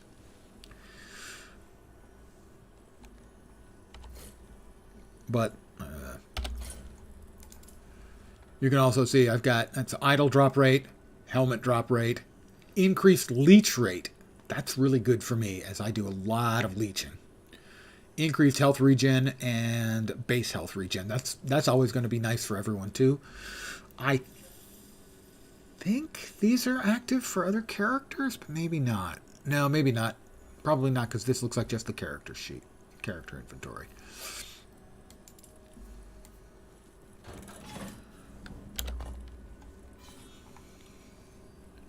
But let's see. We defeated the 76, so we have an 80 and an 85. We just defeated this one at 70. We'll head in this direction for the next batch.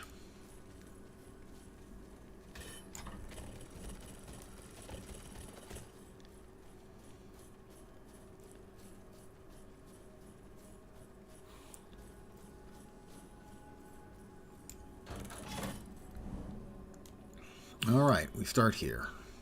Where anything immediately jump out at me. I think we're going to head, that'll give us some XP. Yeah, we'll head that way. No, we'll head this way. We'll grab some gold and then head out here. And again, I would like to get one of the ones that scouts out an area, because I think that gives me something I need to kill for my prophecy here, which I need to kill 6 void horrors in a monolith, and I'll get 4 exalted weapons as a reward. I'm trying to get the hang of the prophecy system. You can purchase prophecies and lenses, and as you purchase them by expending favor that you earn, that advances your Circle of Fortune rep, and currently at rank 4. Affixes are 50% more likely to be exalted. And that's why I'm getting so many exalted items. And I'm getting a lot.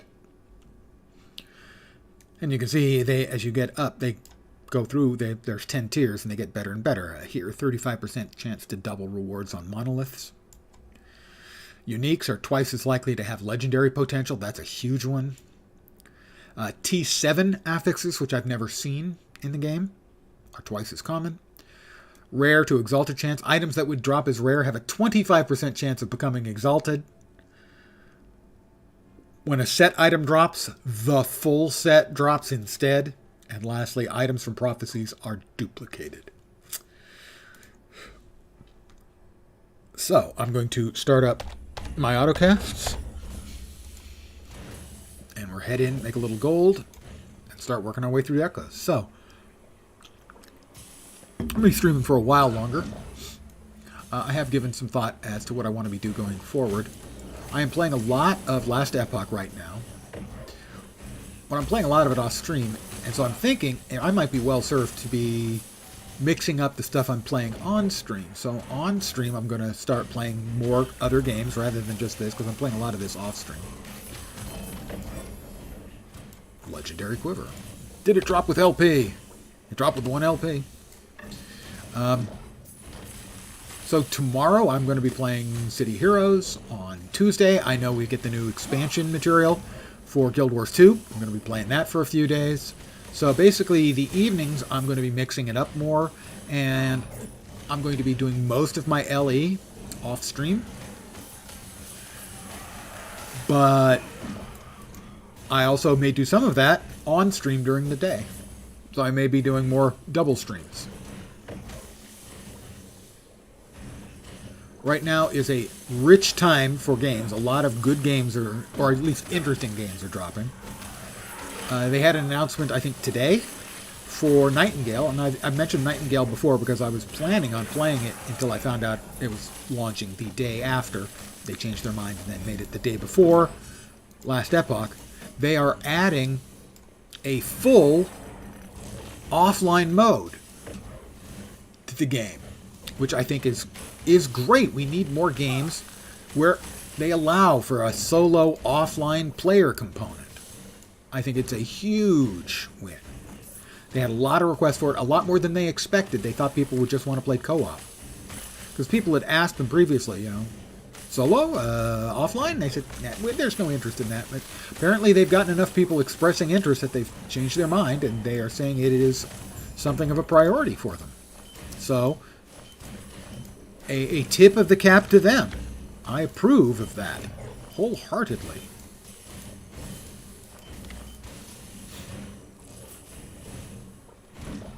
I want to hit that other shrine in case it's going to drop something. XP. Increased XP. So we'll just pop open the portal. And this is going to drop gold. I like gold. I didn't even notice we got a last steps of the living. And a renegade's will.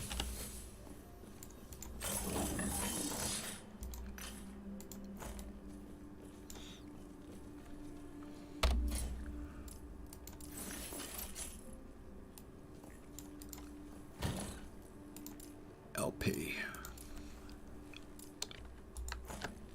No LP. No LP. Sadness. Current health lost per second. Missing health gained as ward per second. 316 rate freeze rate multiplier. You're chilled. Increased movement speed. 36% increased movement speed. That's fast. Now, the 12% of current health lost per second sounds bad. There are a number of items that have an affix similar to that drain your current health percentage-wise per second.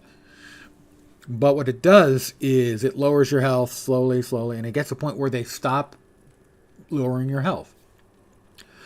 And all your missing health per second is returned as ward instead. So if you have 500 health, say, and it goes down to 100%, you're getting 400 ward per second added on. It's a very strong mechanic. Renegade's Will, +3 to Vengeance. 47% more hit damage with Vengeance against bosses and rare enemies, multiplicative. 53% max. Wow, that's a lot of attack speed. 53% increased attack speed, +5 to all attributes, and 5% increased movement speed. Interesting item. Chance to ignite on bow hit, throwing damage. Those two things do not go together. It's always easy to sell an item where it's bow hit and throwing damage.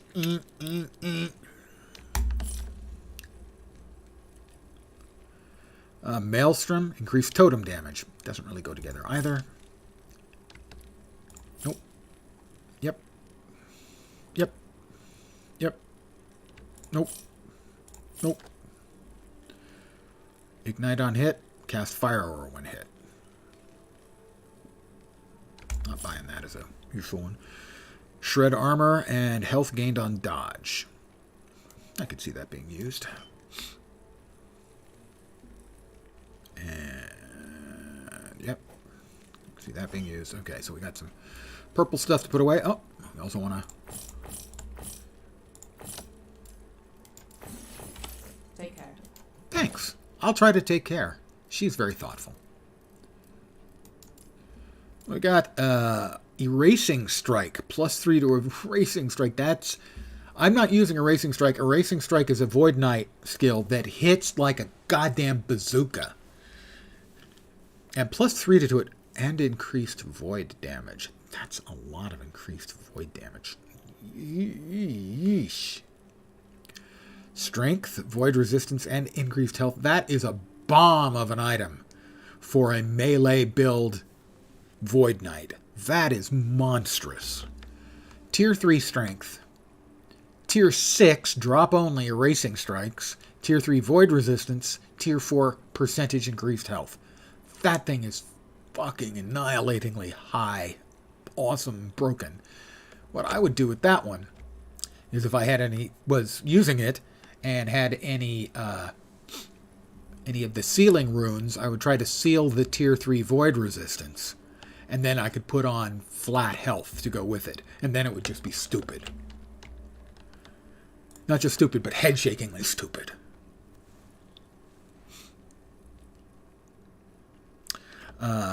Increased cold damage. And freeze rate multiplier. That is got to be close to the absolute percentage cap. They go as high as 525. Okay. And 11 strength. More strength stuff. Strength is good. We like strength. That, I think, is worth shattering. Yeah, the elemental resistance makes it worth shattering.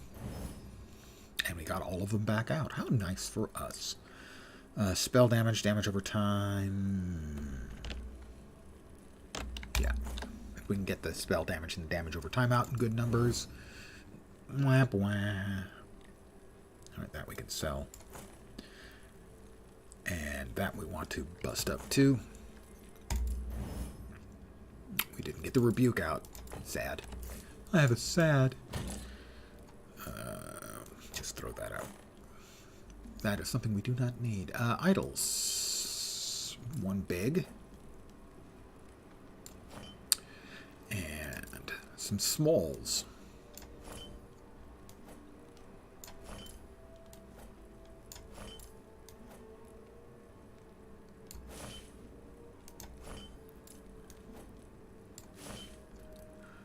And back over to here. And another Temporal Sanctum key. Two Temporal Sanctum keys. That Temporal Sanctum is the dungeon you have to finish to be able to convert a legendary potential unique item into a legendary. I have, I think, one LP2 item so far. That. So that's a not especially good amulet. But with a couple of high tier affixes on it, be a good leveling item. I think everything else is LP1 that I have.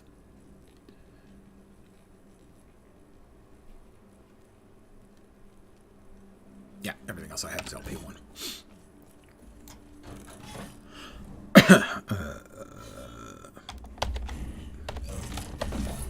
Go. Where are we off to next? I went here. We're going here next, I think. Yep. Level 80, the Underground Palace.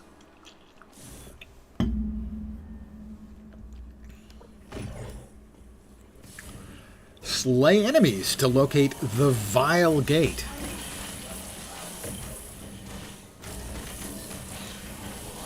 He's coming back from the dead. Ah, you didn't fool me. You see the bit circle, green circle on the ground. When you kill something, that means it's about to come back from the dead. I think it's rude.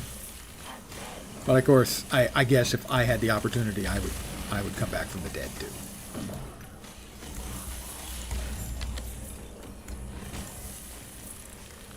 Those ice elementals that shoot like a machine gun, they're really bad. They will, if you're not paying attention, they'll kill you really solidly. And I am getting so many exalted items. Off stream, I will have to go through all of my exalted items and turn a bunch of them into shards or a small amount of gold. I had like 2 tabs of them on the Legacy. What's the Legacy account now? Or the Legacy League, I guess. Whatever they want to call it. Legacy characters, the Legacy stash, whatever you want to call it. Alright, we're heading back because the gate popped back here.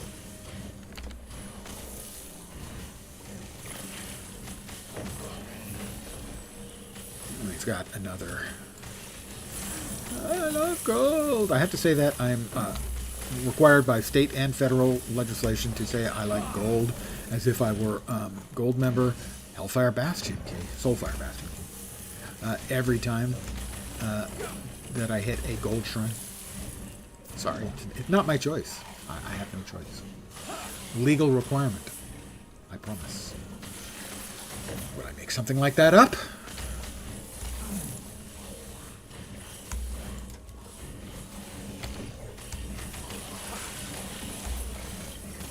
Unrelenting marsh beetle queen of something. Of dying, it turned out.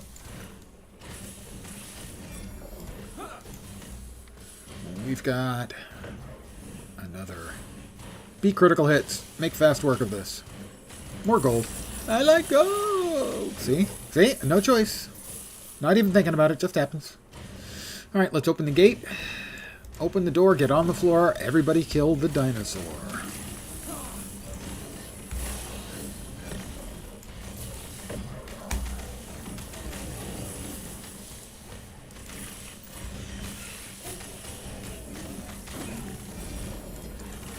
I'm starting to get bunches of keys now, too. I mean, I'm in higher tier content. So, I guess it's not surprising. It's just the amounts I'm seeing.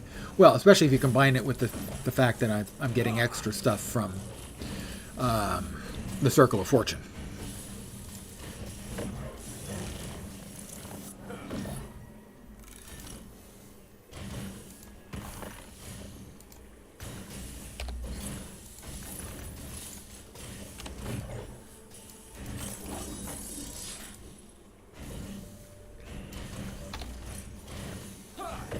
I am very rapidly running out of space in my multiple Exalt tabs. 270% increased physical damage. I don't know. Do you think that's any good? Increased fire damage. Increased cold damage. We got fire, cold, and poison. Let's go ahead and burn another 60,000 gold for another stash step. Let's see, what were on the boots? Physical resistance. That's enough to almost finish it out. Freeze rate multiplier. And increased void damage. If I had a hammer, I'd hammer things with void damage. Armor shred effect. I don't think I've seen that one before. Shift and mana. That's rogue armor. That could be really strong for rogue. Chance to ignite. 69%. Feel free to say nice. Played this for a bit today, but had to go back for City Heroes. I'll be playing City Heroes tomorrow night. I think, as I mentioned earlier, I'm going to be changing up the night play a little bit, mixing stuff up, because Tuesday is Guild Wars 2 for a while, because we've got new content patch there. I'm still enjoying City Heroes, so I don't want to stop playing it. I'll probably be playing more of this offline, and if I'm going to stream it, probably stream it during the day. The game is good, and I'm not positive how good it is right now, how well behaved the servers are right now. because I've been running Monoliths all day, and that hasn't been a problem. Monoliths have been running since launch. The endgame content has been fine because the problem has been basically moving between maps. And in this case, it doesn't go through the same interface. I need to bust this up into pieces because that's a rare affix. We got none of them. Thank you. That was less helpful than it might have been. No model damage over time. No, we'll sell those. Yes.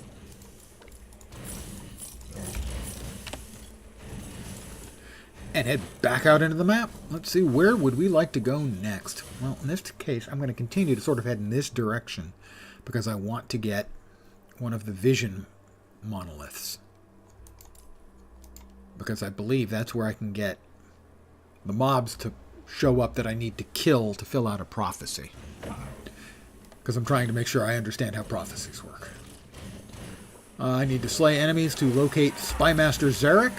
He is the big, unpleasant leech mob. And I don't mean it leeches health. I mean it looks like a big honking leech and it's gross.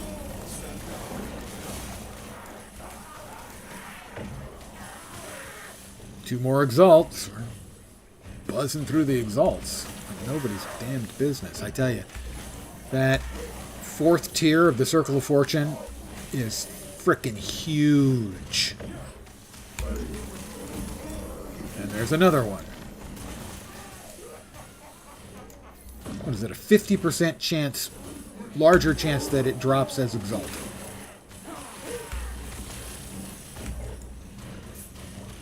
It's bonkers good. Whoa. There's another one.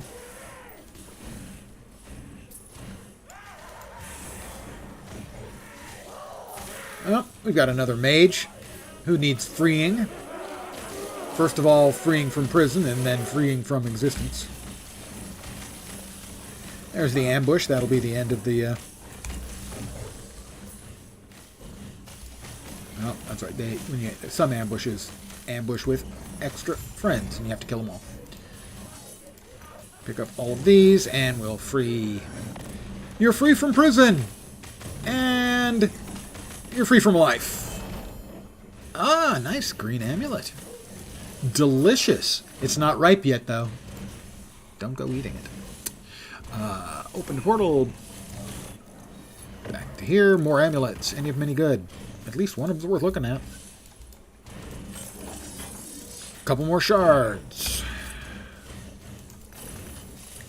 Let's turn off the autocast.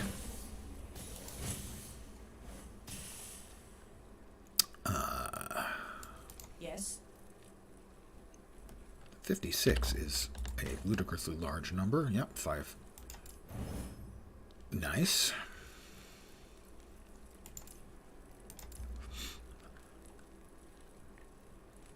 Sell.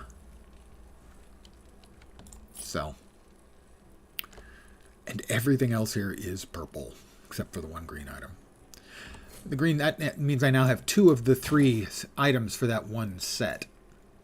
I have the ring. Well, technically I have 2 of the ring. There's another ring as well. And so this one is for lightning. This one is for cold. The third one is for fire. And they each give +1 to a specific spell, and they increase damage. And then they have a set bonus. And the third set piece is if you're wearing all 3, you get +1 to fire, lightning, and cold spells. Which could be quite good. Purple. Working on Stash Tab 3. Chance to poison if you're making a poison bow build. That would be really, really good. Holy shit, is that? This is only the second time I have ever gotten 2 exalted affixes, but I'm going to probably see more because we get more exalted affixes now. Melee void damage and critical strike chance. On this, sadly, on this this base, the base is giving cold damage. So I'm not sure that's a combo platter between the two of them. 2 tier 6s and a tier 5. The tier 5's for Ignite. We got Void, Fire, and Cold damage. Yeah, it's probably not a combo.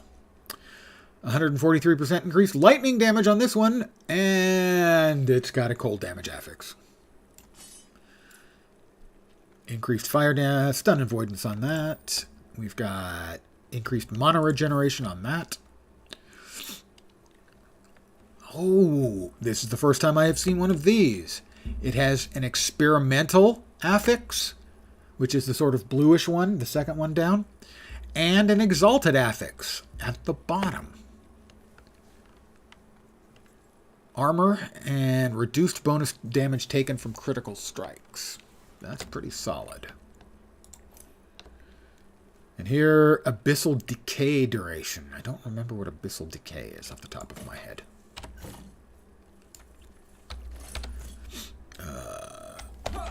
We'll recast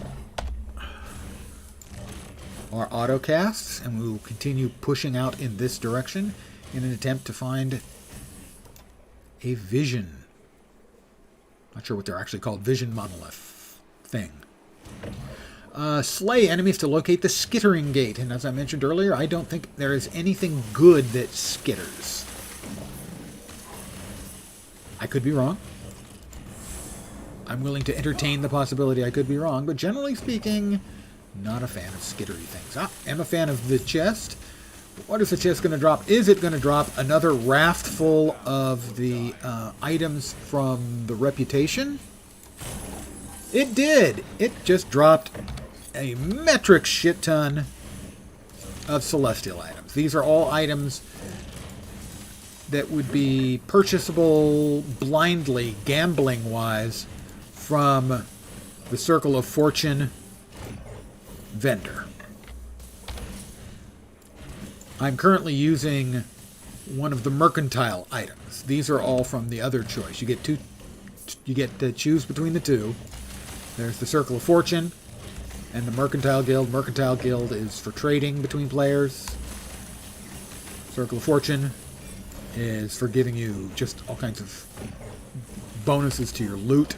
Is mostly for solo players.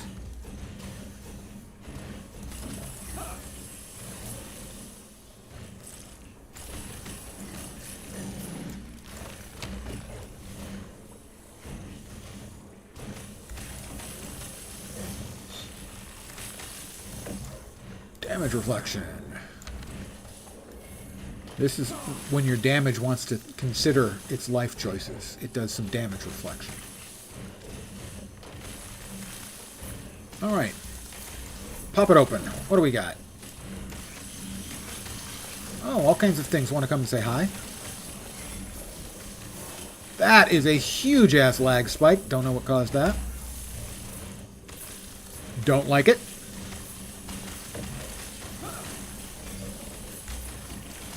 Also not a fan of the things that can block your vision. I doubt I can pick up all of these, but I'm going to... They're all big. Why are they all big? They're not all big, but they're largely big. Alright, and this is a staff. Is it a... It should be able to pick that up. No, it's a double-wide staff. Let's see. Physical damage, poison damage. Those are not a combo of affixes. Back to town, so to speak. Back to the base.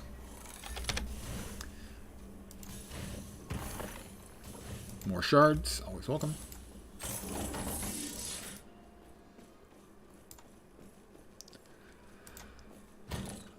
I need another tab. I'm a little low on money right now, aren't I? Yes. Yeah, that'd take a big chunk of my current cash to open up another tab. Alright, so what I'm going to do is we're in the exalts here. We'll drop off all our exalts. 78% physical damage. Pretty good. Increased chance, stun chance with melee attacks. I'm not sure how useful that is. Well, maybe with a lot of, on a quick attacking weapon, that might be better than I was thinking. Shades, Fleshbound Tome of Frost. Cast speed. Cast speed good. Mana and increased mana regen. There are builds that need mana regen and scale off mana. And I'm going to put these... Now, you guys don't get comfortable here. You don't belong here. You won't be staying. All right? Be nice. You're a guest. Until I finish up the stream and can take the time necessary to see to your final dispositions in an appropriate fashion, shall we say.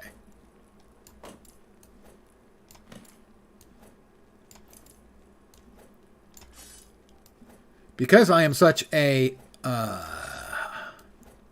hoarder of stuff. Oh, another purple. Oh, increased minion damage. Yeah, that's ain't no way that's bad. So I'll do a few more until I run out of inventory space. I don't want to spend, half an hour doing inventory stuff on stream, as that's not good entertainment.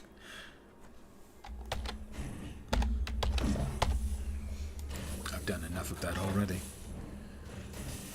Next up, we head here. The Barren Slums. They're really very nice. The commute from the Barren Slums isn't anywhere as bad as you would expect. I need to destroy both bone spires. One of them's close. Those may have been the things I need to kill for the prophecy. I will check on that.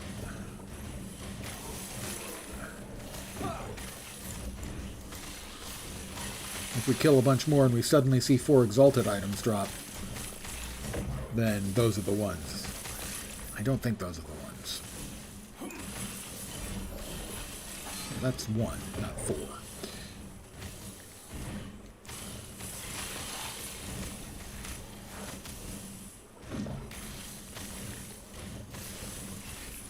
I think the ones that specifically the prophecy mentions is the big ones that have a big slam. That guy, for instance, might have been one of them. Stand down or die. Stand down or die. All right, we need to find... It's over here. The other one.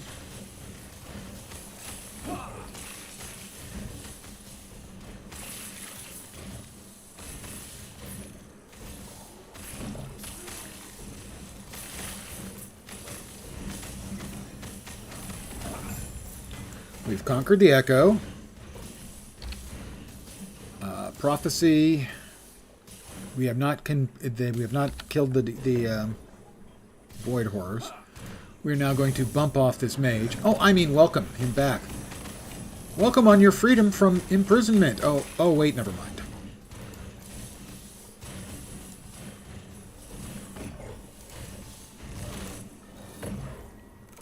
My bad.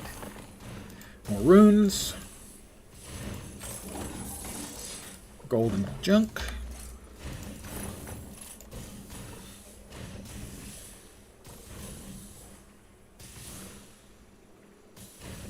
I just can't see the use of that one at all, I have to admit. Yes?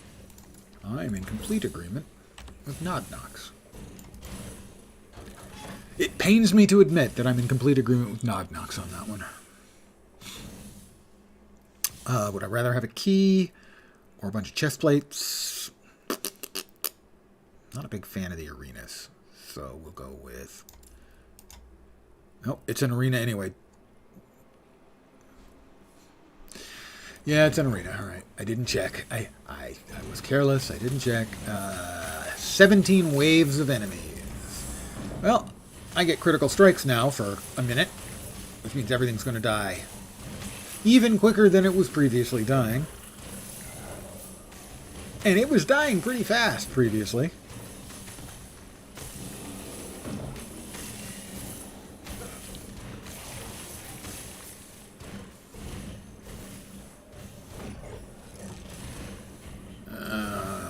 No. shrine over there. There's a shrine. Stun chance.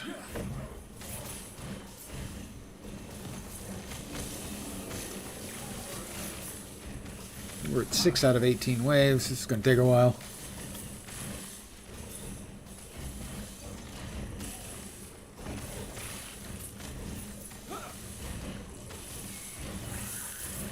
At this point, I'm mainly just grabbing the gold and letting the things come to me. I haven't used any ability other than movement so far. This build is really strong. It's really stupidly strong for this kind of thing. It's just dumb. Again, not my build. This is Allie's Void Knight. Stand down. Auto Bomber. Thank you, Allie.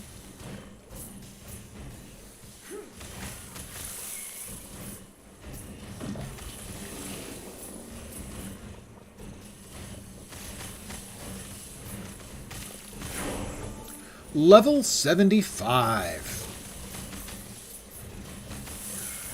Are you not entertained? Maybe not. Open the portal. Nothing matching my filter.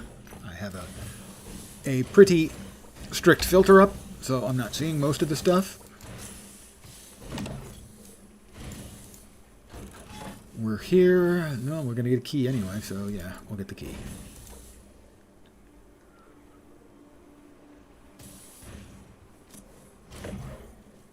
We've got another mage that needs killing. Freeing and killing, to be fair. You are free. Be free. Fly free. Die free? Live free and die free? And he's dead.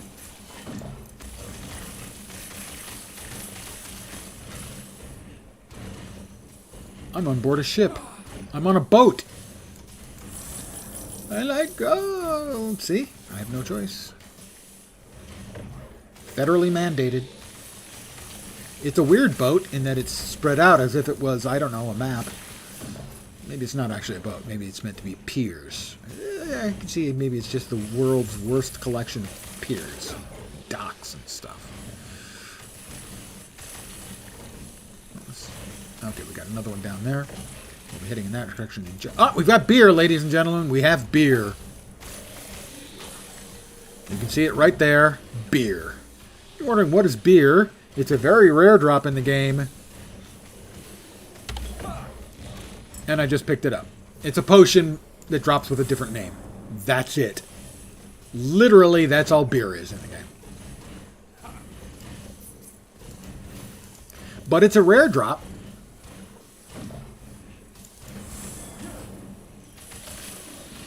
We've got another chest. Is it going to have more of the merchant or fortune?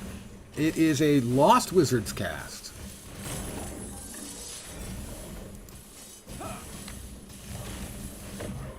So it's just items then.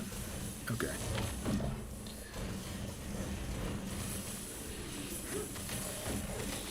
I'm actually relieved. That's a Void Force Fused Forge. I was concerned that when he blew up, he might damage me, so I need not have been concerned. It was fine.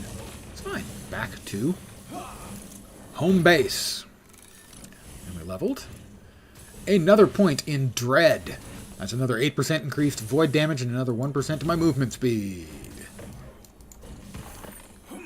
There's the arena key. Yay.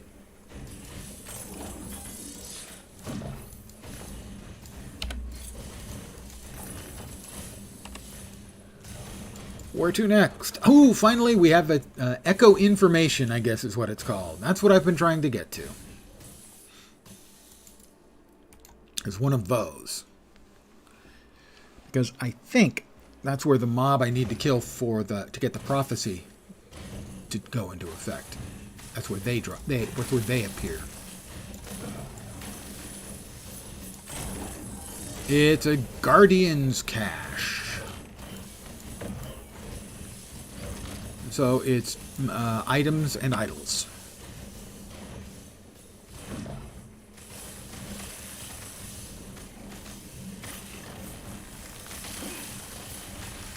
We've got another shrine over here.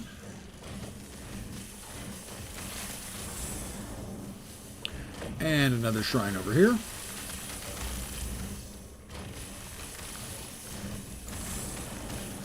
More idols. Many more idols. Handle it.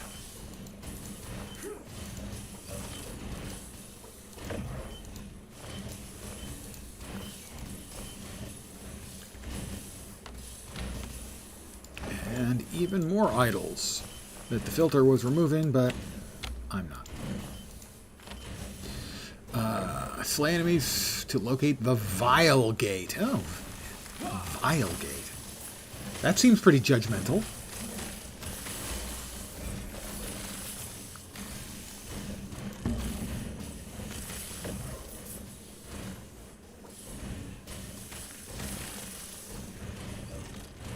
I don't know though. Maybe maybe they serve root beer there. I've been told that root beer is vile. I love it.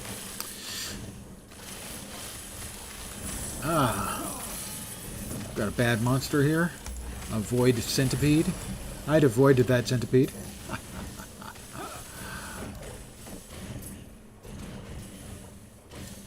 And back to base. Pardon me. Alright, I've got too much stuff. Must go through it now. What is this? Great Helm of the Ox. Okay. With the tiniest bit of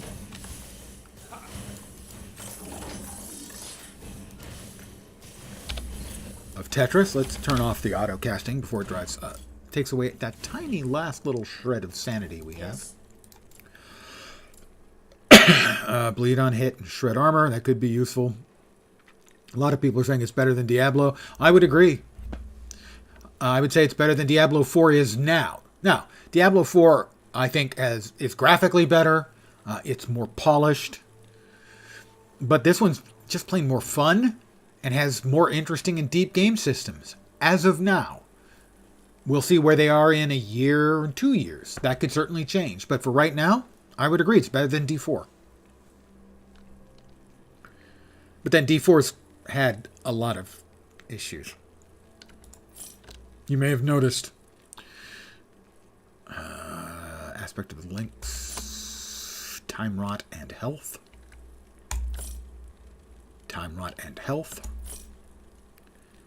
Kills on void, increase void damage over time. Did those two always come together? I might like one of those that didn't have the damage over time.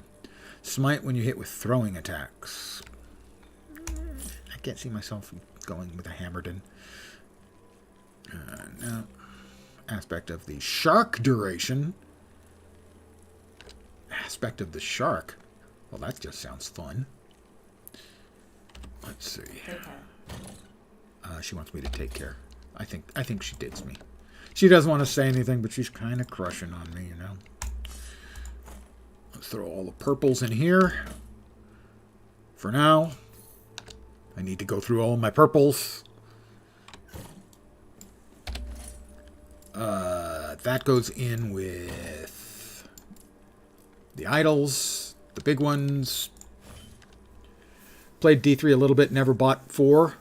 It looks interesting. If you enjoy a Diablo-type game, this costs half of what D4 does. And the tabs, D4 has 5 of them. These are bought with in-game gold that you earn by playing. I currently have, let's see, 3, 6, 7, 10, 12 already. It's got a lot more depth, a lot more differing builds. I would say even the end game, which is probably its weakest point, even its end game is better than D4's, sadly. A lot of people crap on D4, and a lot of it is deserved. A lot of people say D4 is bad. I don't think D4 is bad. I just think it's not good yet. So D4 can still be a very, very successful game, and monetarily, it already is a very successful game. But if I was given my choice of which one I was going to play for an hour or a day or a month or a year, it's this one easily. It's not even close. So I will not say D4 bad. I'll just say, as of right now, this definitely better.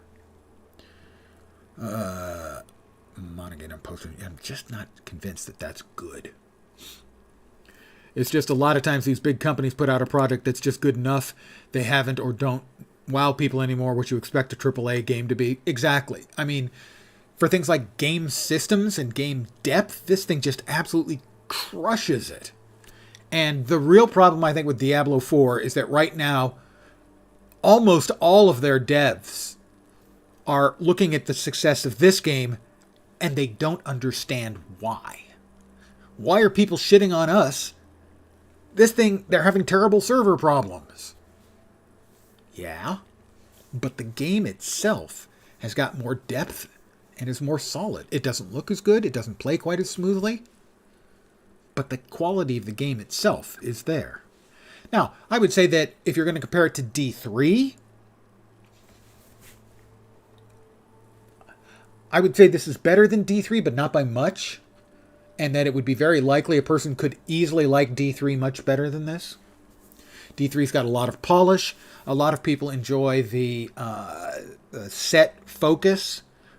The 6-piece set focus of D3. It's something I found tedious over time. Yes.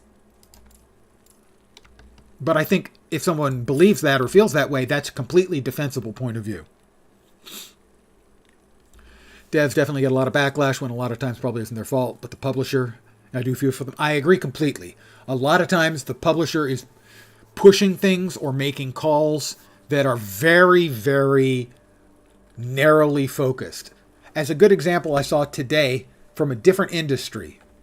The guys who were doing Game of Thrones, now we'll ignore what they did, but they wanted to do the last 2 seasons, I think, as 3 movies, and the execs could have been talked into it, but they wanted it shot horizontally so people could watch it on phones. That's a perfect example of a kind of a decision a publisher would make. And we've seen recent examples of it where the publishers, yeah, it's pretty impressive, isn't it? Where the publishers have made a company that has made one type of game, made them make another type of game. The guys who did the Arkham games, right? They made them do a live service game. Remind me, how exactly is Suicide Squad Kill the Justice League doing? My understanding is when my friend checked earlier today, it had 150 users on Steam. 150. With a 24-hour cap of, I think, 800 or 850. Again, that's a publisher decision. Don't blame the devs. That's not their expertise. Their expertise isn't in a live service game. Parts of that game look like a lot of fun to me. As a whole, the game was obviously not going to succeed. At least obvious to me, not obvious to the execs. The people making the decisions aren't always making the right decisions. Another example, similar example, there was, it was Warner Brothers. They had Turbine, who made Lord of the Rings Online, so they know Lord of the Rings backwards and forwards. And they had the company that made, I think, the Arkham games, and they know DC backwards and forwards. So what did they do? They gave Turbine the task of making the DC MOBA game, and they gave the experts on DC, they gave them the Lord of the Rings games.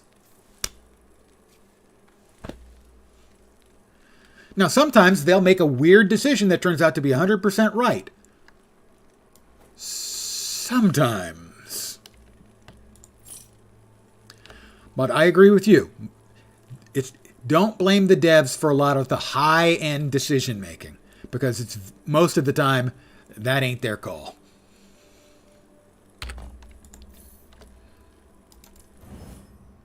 One void damage shard. Seriously? Why do you treat me like this, game? Game? Why do you treat me like this? Elemental damage over time. I would like some of those, please. You can give me 4 of them. You gave me none. What?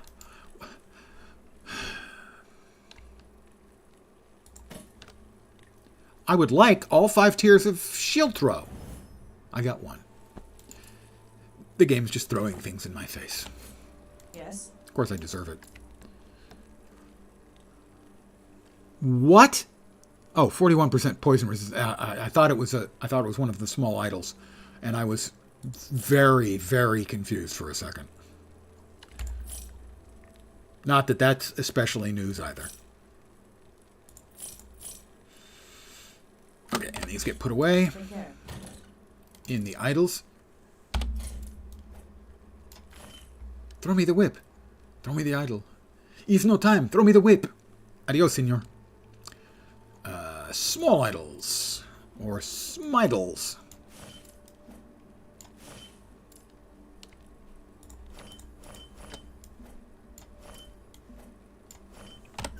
Alright. We're going to head back out. Let me start up my autocasts again. And we're going to head here, and we're going to see if the mobs, I think, spawn there. And if so, we should get enough of them to finish out the prophecy. And we should get 4 exalted item drops. That'll be a pretty obvious tell that I understood everything correctly. We should get 4 of those at once. 4 purple drops like that at once, if I'm correct. I'm saying maybe a 1 in 3 that I'm correct. Stand down or die.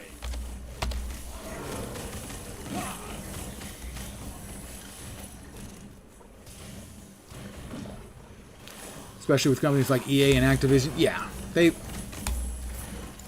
don't have game people largely in charge. Or at least not game people who have been involved in game production anytime recently. It's the other way.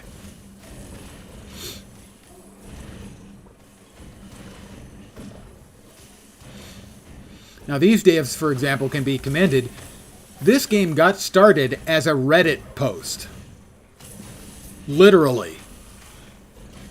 A guy saying, I would like to create investigate the possibility of making a game. And this is the game.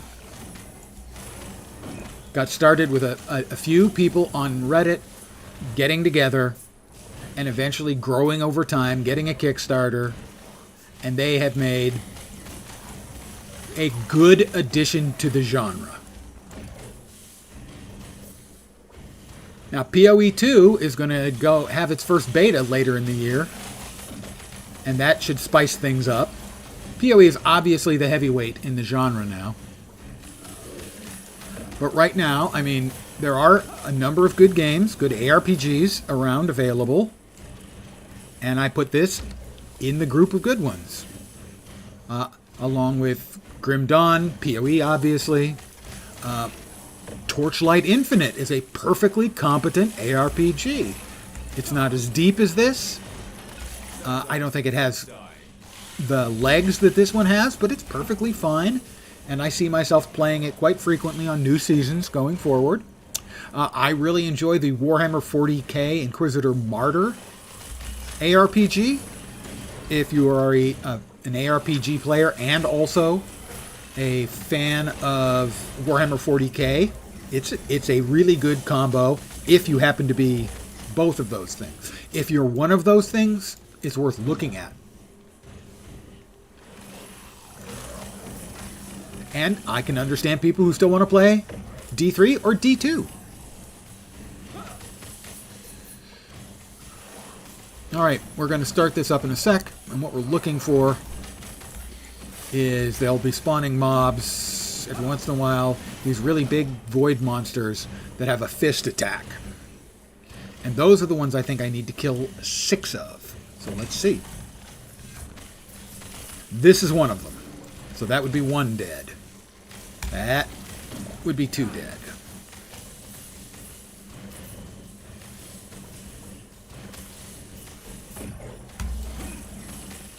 That would be 3.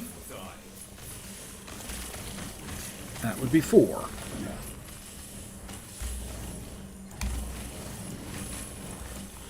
I think that was 5. Alright.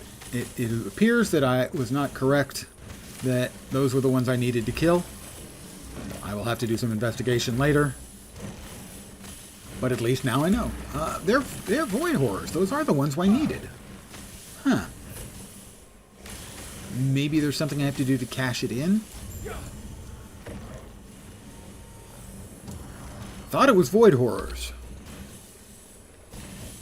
Deaths of void horrors. 6 of them. In a monolith. I obviously don't understand.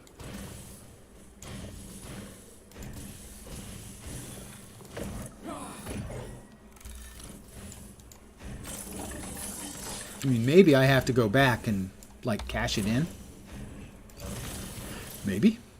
111 health. For the record, that's a lot. It's tier 6 and 96 to 115. That's probably the most health I've ever seen on an object. Necrotic resistance is fine. I don't like the potion health to convert it to ward.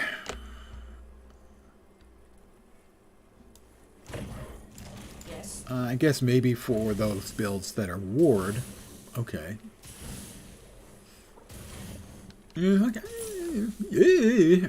Increased area for melee area skills. Melee critical strike, melee void. Melee. Take that. Alright. You guys go here. We are getting close. It is, okay.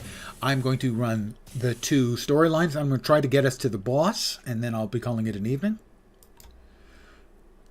In this timeline, the Immortal Empire is in its final days as the Void overwhelms it. Help Yulia break soul vessels of the hopeless undead so the Void doesn't take them first.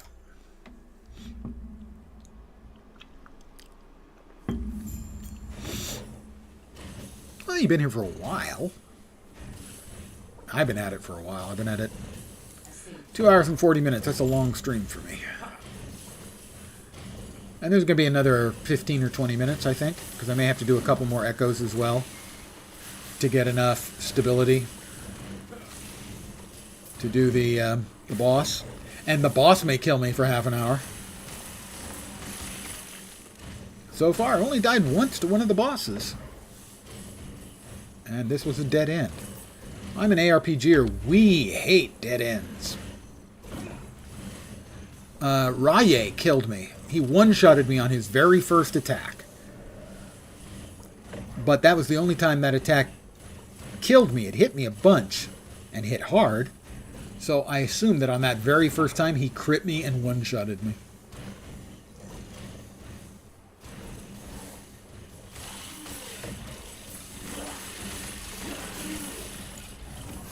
Soul repository. 1. Active modifier, let's see. Destroy the soul repository scattered. There's 3 of them around somewhere.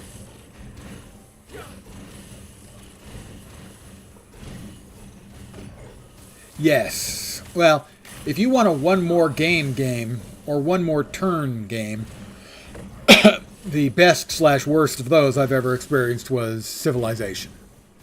When Civilization first came out, holy crap. That was play until sunrise material.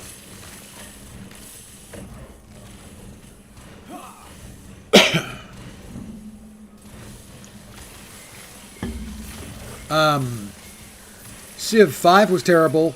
Civ 3 was great. Sid Meier's Alpha Centauri was great too. That was sort of a space version of Civilization. What the hell is that guy? Why was he so hard?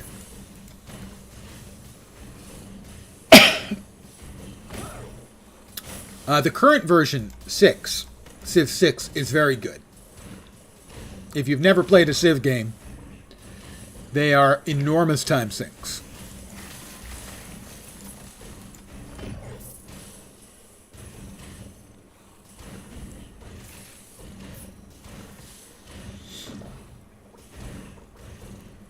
Five was terrible because they built so much of it off XML, and XML was terribly slow, and the game just ran glacially slow. Never played Civ? Watched someone play Anno. I'm not sure how similar they are. I mean, I've played one of the Anno games. That's more of a city builder, whereas Civ is more of a 4X game.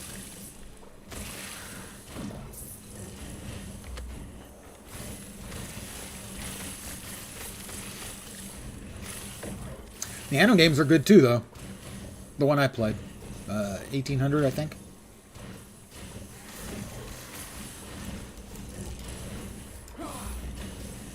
We're almost there. We'll see if there's another thing that needs doing after we bust up this last soul repository. Yes, there is. We need to find Yulia in the east side of the city. West side, east side, all around the town.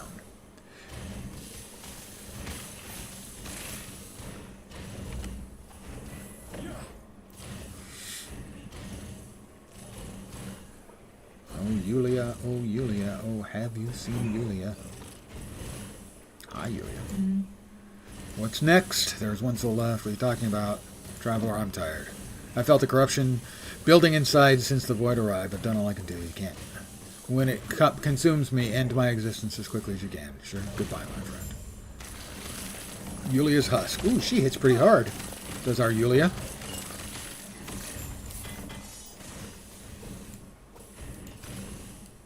I think she would have liked to have hit harder.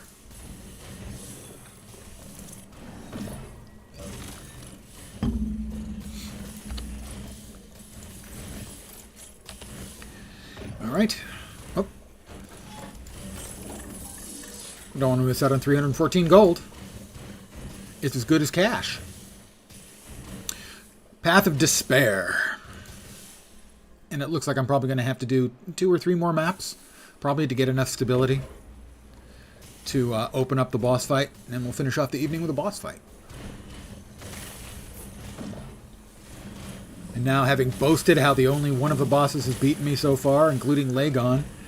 Lagon, who killed a lot of the hardcore players. I'm not sure what version. I know it was Monoliths. I don't know if it was first Monoliths or higher tier Monoliths. But I'm going to pretend they died to the one that I beat so that I can try and feel superior about myself. I need all the help I can get.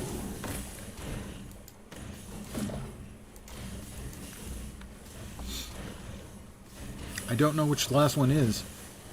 Here. The Emperor, maybe?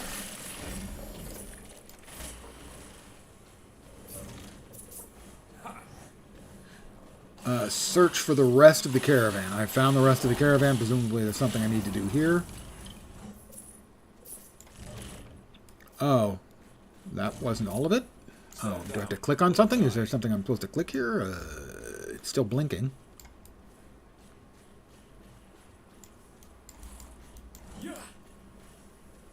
Search for the... Oh, that's what... Lost connection to the server.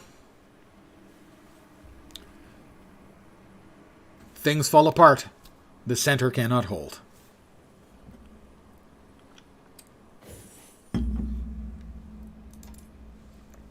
Did they have to bring the servers down for another... Nope. Did they have to bring the servers down? Nope. I cannot do that. I cannot do that. Yes, I know I can't do that. I cannot do that. Oh, I know I can't do that. Thank you. You know what I can't do? That. I think we're here. I cannot do that. I cannot do that. There we go. That's the voiceover you get when your autocast can't be cast.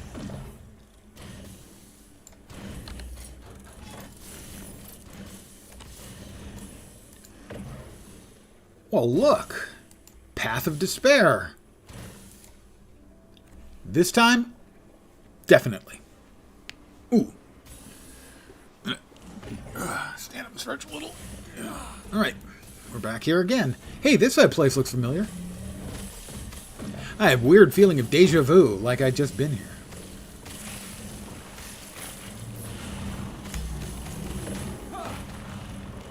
All right. You need to stop throwing things at people.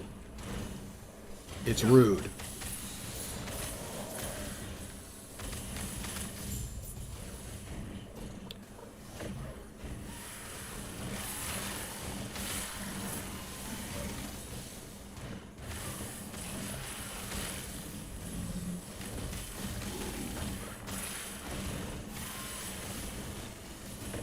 Oh. Again, spitting stuff at people, that's just gross. The Imperial Caravan Master.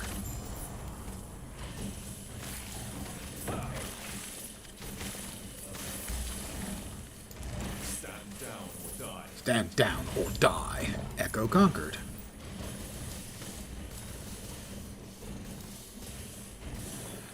Back.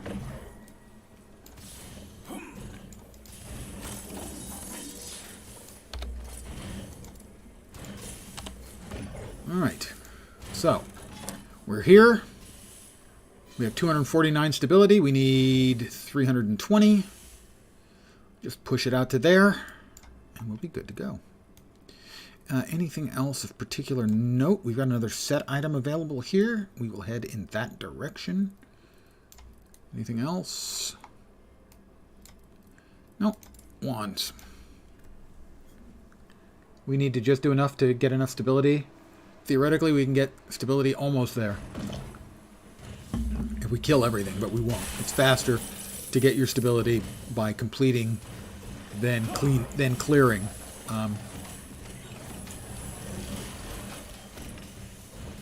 Monoliths.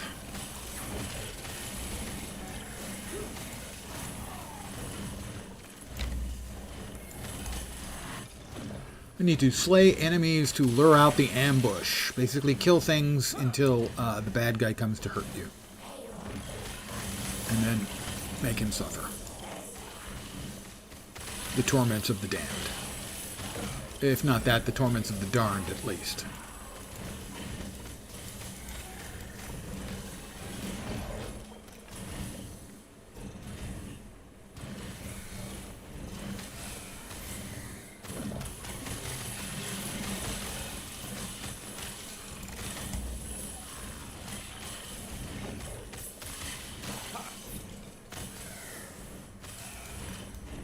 Come on, bad guy. Come get some. You know you want to.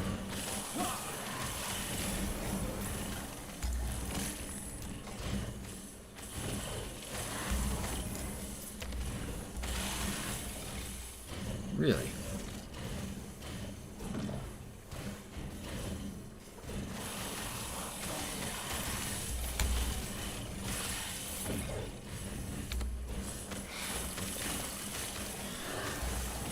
Fiend, is that him? Not sure.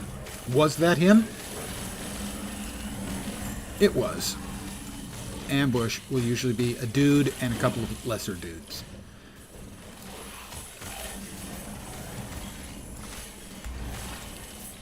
It's a Lost Guardians cache. A couple more items.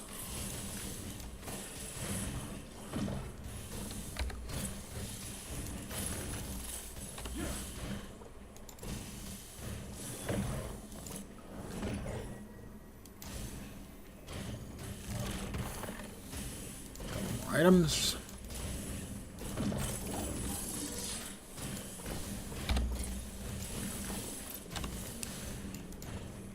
And probably one more map will do it. This one will give us another arena key. What to do?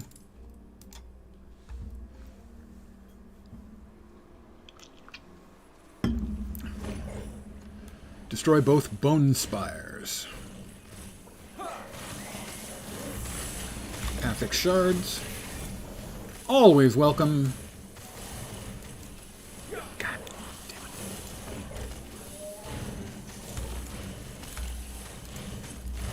damn it. inventory space again.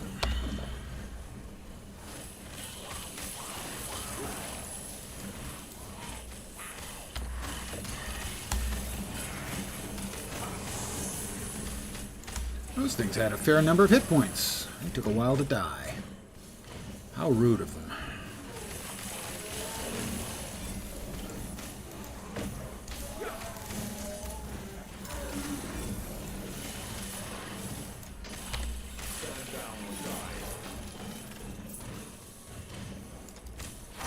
Definitely got some chunky monsters in here. I like gold! And I'm getting so many purple items. It's foolish. It's just plain dumb. Oh, I want that. Okay, I want that. Jeez.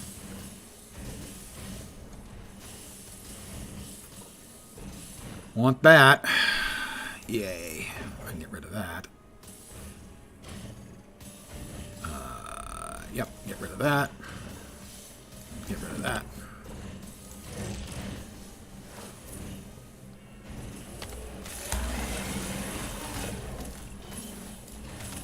That's one of the bone spires, and it's it.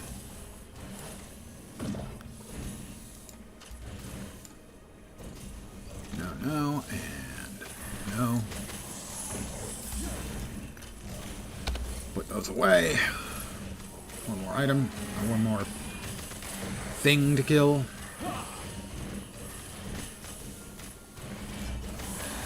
One of my least favorite mobs in the game. They're just annoying. Oh my god. Yay, I got them both. I'm running out of inventory space. I'm running out of storage space. Stash space. I'm getting so many purple items.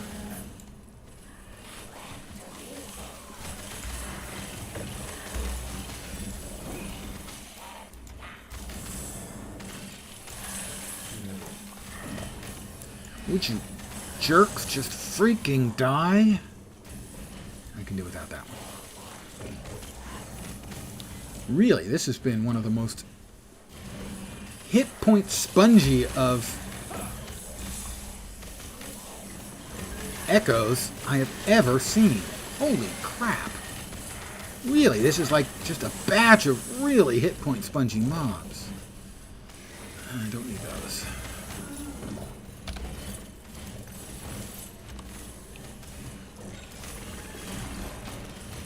Almost there.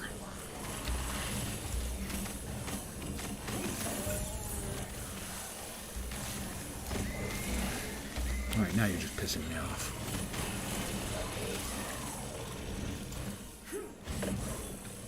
Alright, back to home base. Arena key. Some stuff.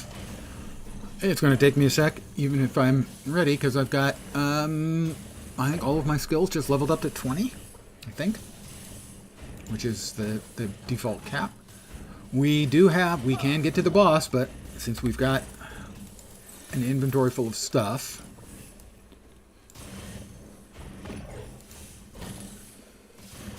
I suppose I've got space here. I'll move these over here, and these over here, and these over here, and I'll just dump tab it.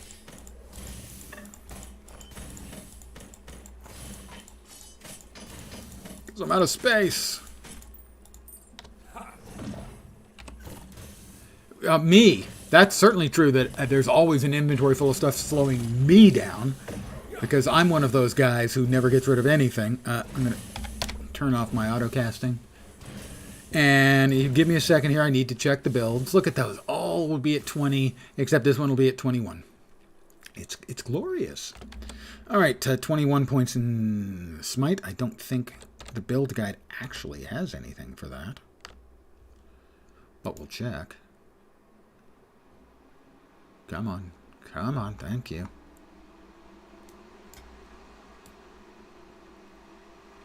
Smite. Smitey, smite, smite. Yeah, smite does. We're going here. Conviction. I've never even been I've never even been charged and tried, let alone had a conviction. Anomaly, 19 to 20.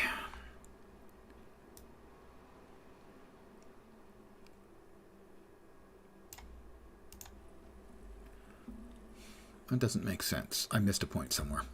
Hold on. Give me a second. 1 1. 1 1 3 2 4. 1 1 1 1 3 2 4. Probably missed there. That's probably the one I want. Yeah, it is. There we go. Okay, next up, my primary damage dealer, Devouring Orb. 19 of 20 to 20 of 20. So delicious. 19 to 20. Extinction. Well, it's worse.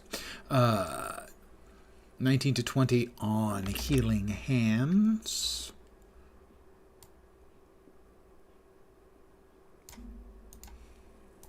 Four.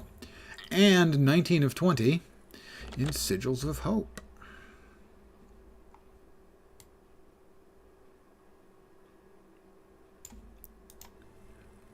Bingo. Now we're ready to go. We're going to fight a boss. And here's bravado time. I'm going to kick his ass.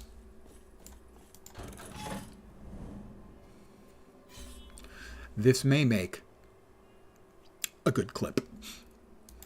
Dreadnought's Wreckage.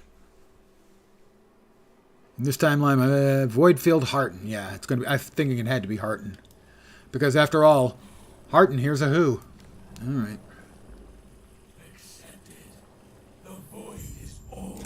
Oh, this is not a good start. This is about as bad a start as we can imagine. I didn't turn on my autocasts.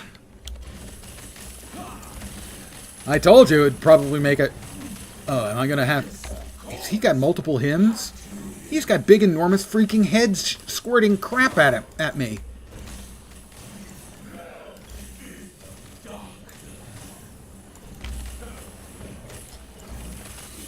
I don't know if I'm supposed to be hitting those or not. Let's...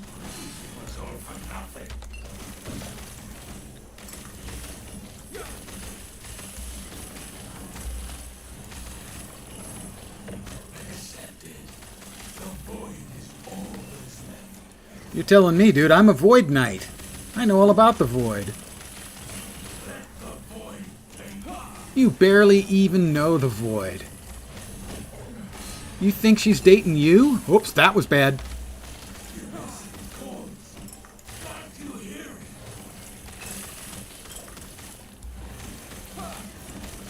You may think you're dating the Void man, but she's cheating on you with me.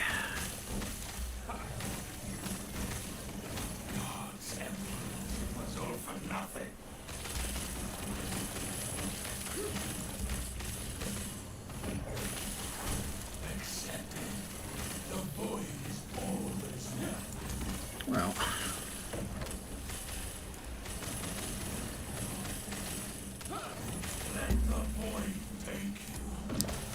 Void took me long ago, punk.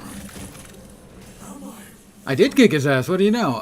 Increased shard drop rate, ailment shard drop rate, or relic shard drop rate. Huh. Rings. Ailments.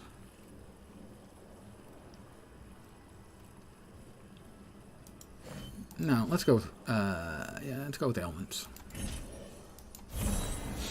Good evening. And the Bulwark of the Last Abyss. That looked like it had a whole bunch of mouths attached to it. There's no way that's good. Oh, I could have killed the other mobs, perhaps by moving around here, maybe? Yeah, I'm not sure. Anyway, I have successfully completed out yet another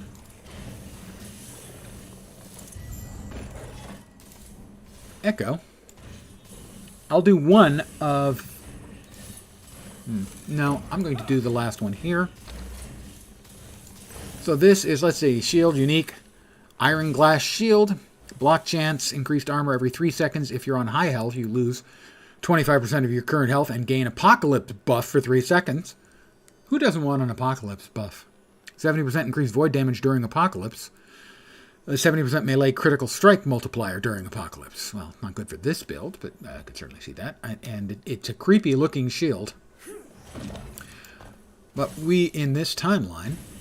Oh, they won't let me go back into this timeline without resetting it? Oh, no, I need to go here, dumbass. I wanted to go to this one because it's going to give me a green item. So I'm going to grab that. Better than D4? In my opinion, definitely yes.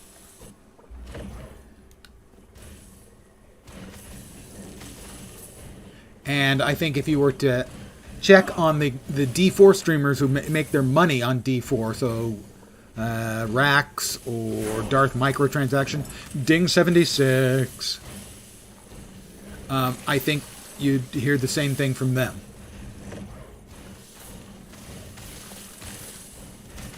That after the last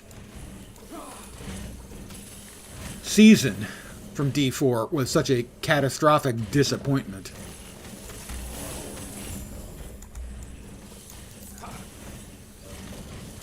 Use my portal to move onwards. Oh, we finished? That was fast. Anything else we want out of that? No. Alright, well then we should have a reward waiting for us of another set item. Don't be a duplicate. Don't be a duplicate. Not a duplicate, but a relatively common green drop. I don't think I have any of the other Pebbles pieces. Oh, there's one I already do have. It is a duplicate. I was wrong. Please feel free to insert your mwah mwah here. It did not drop with LP. Stop casting. There we go. But let's see. We got our level. That's another point into Dread.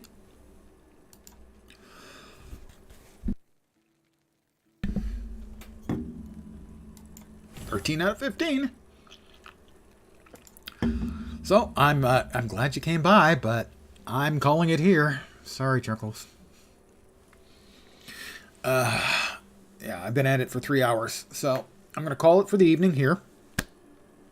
So my plan going forward. Yeah, I'm sorry though.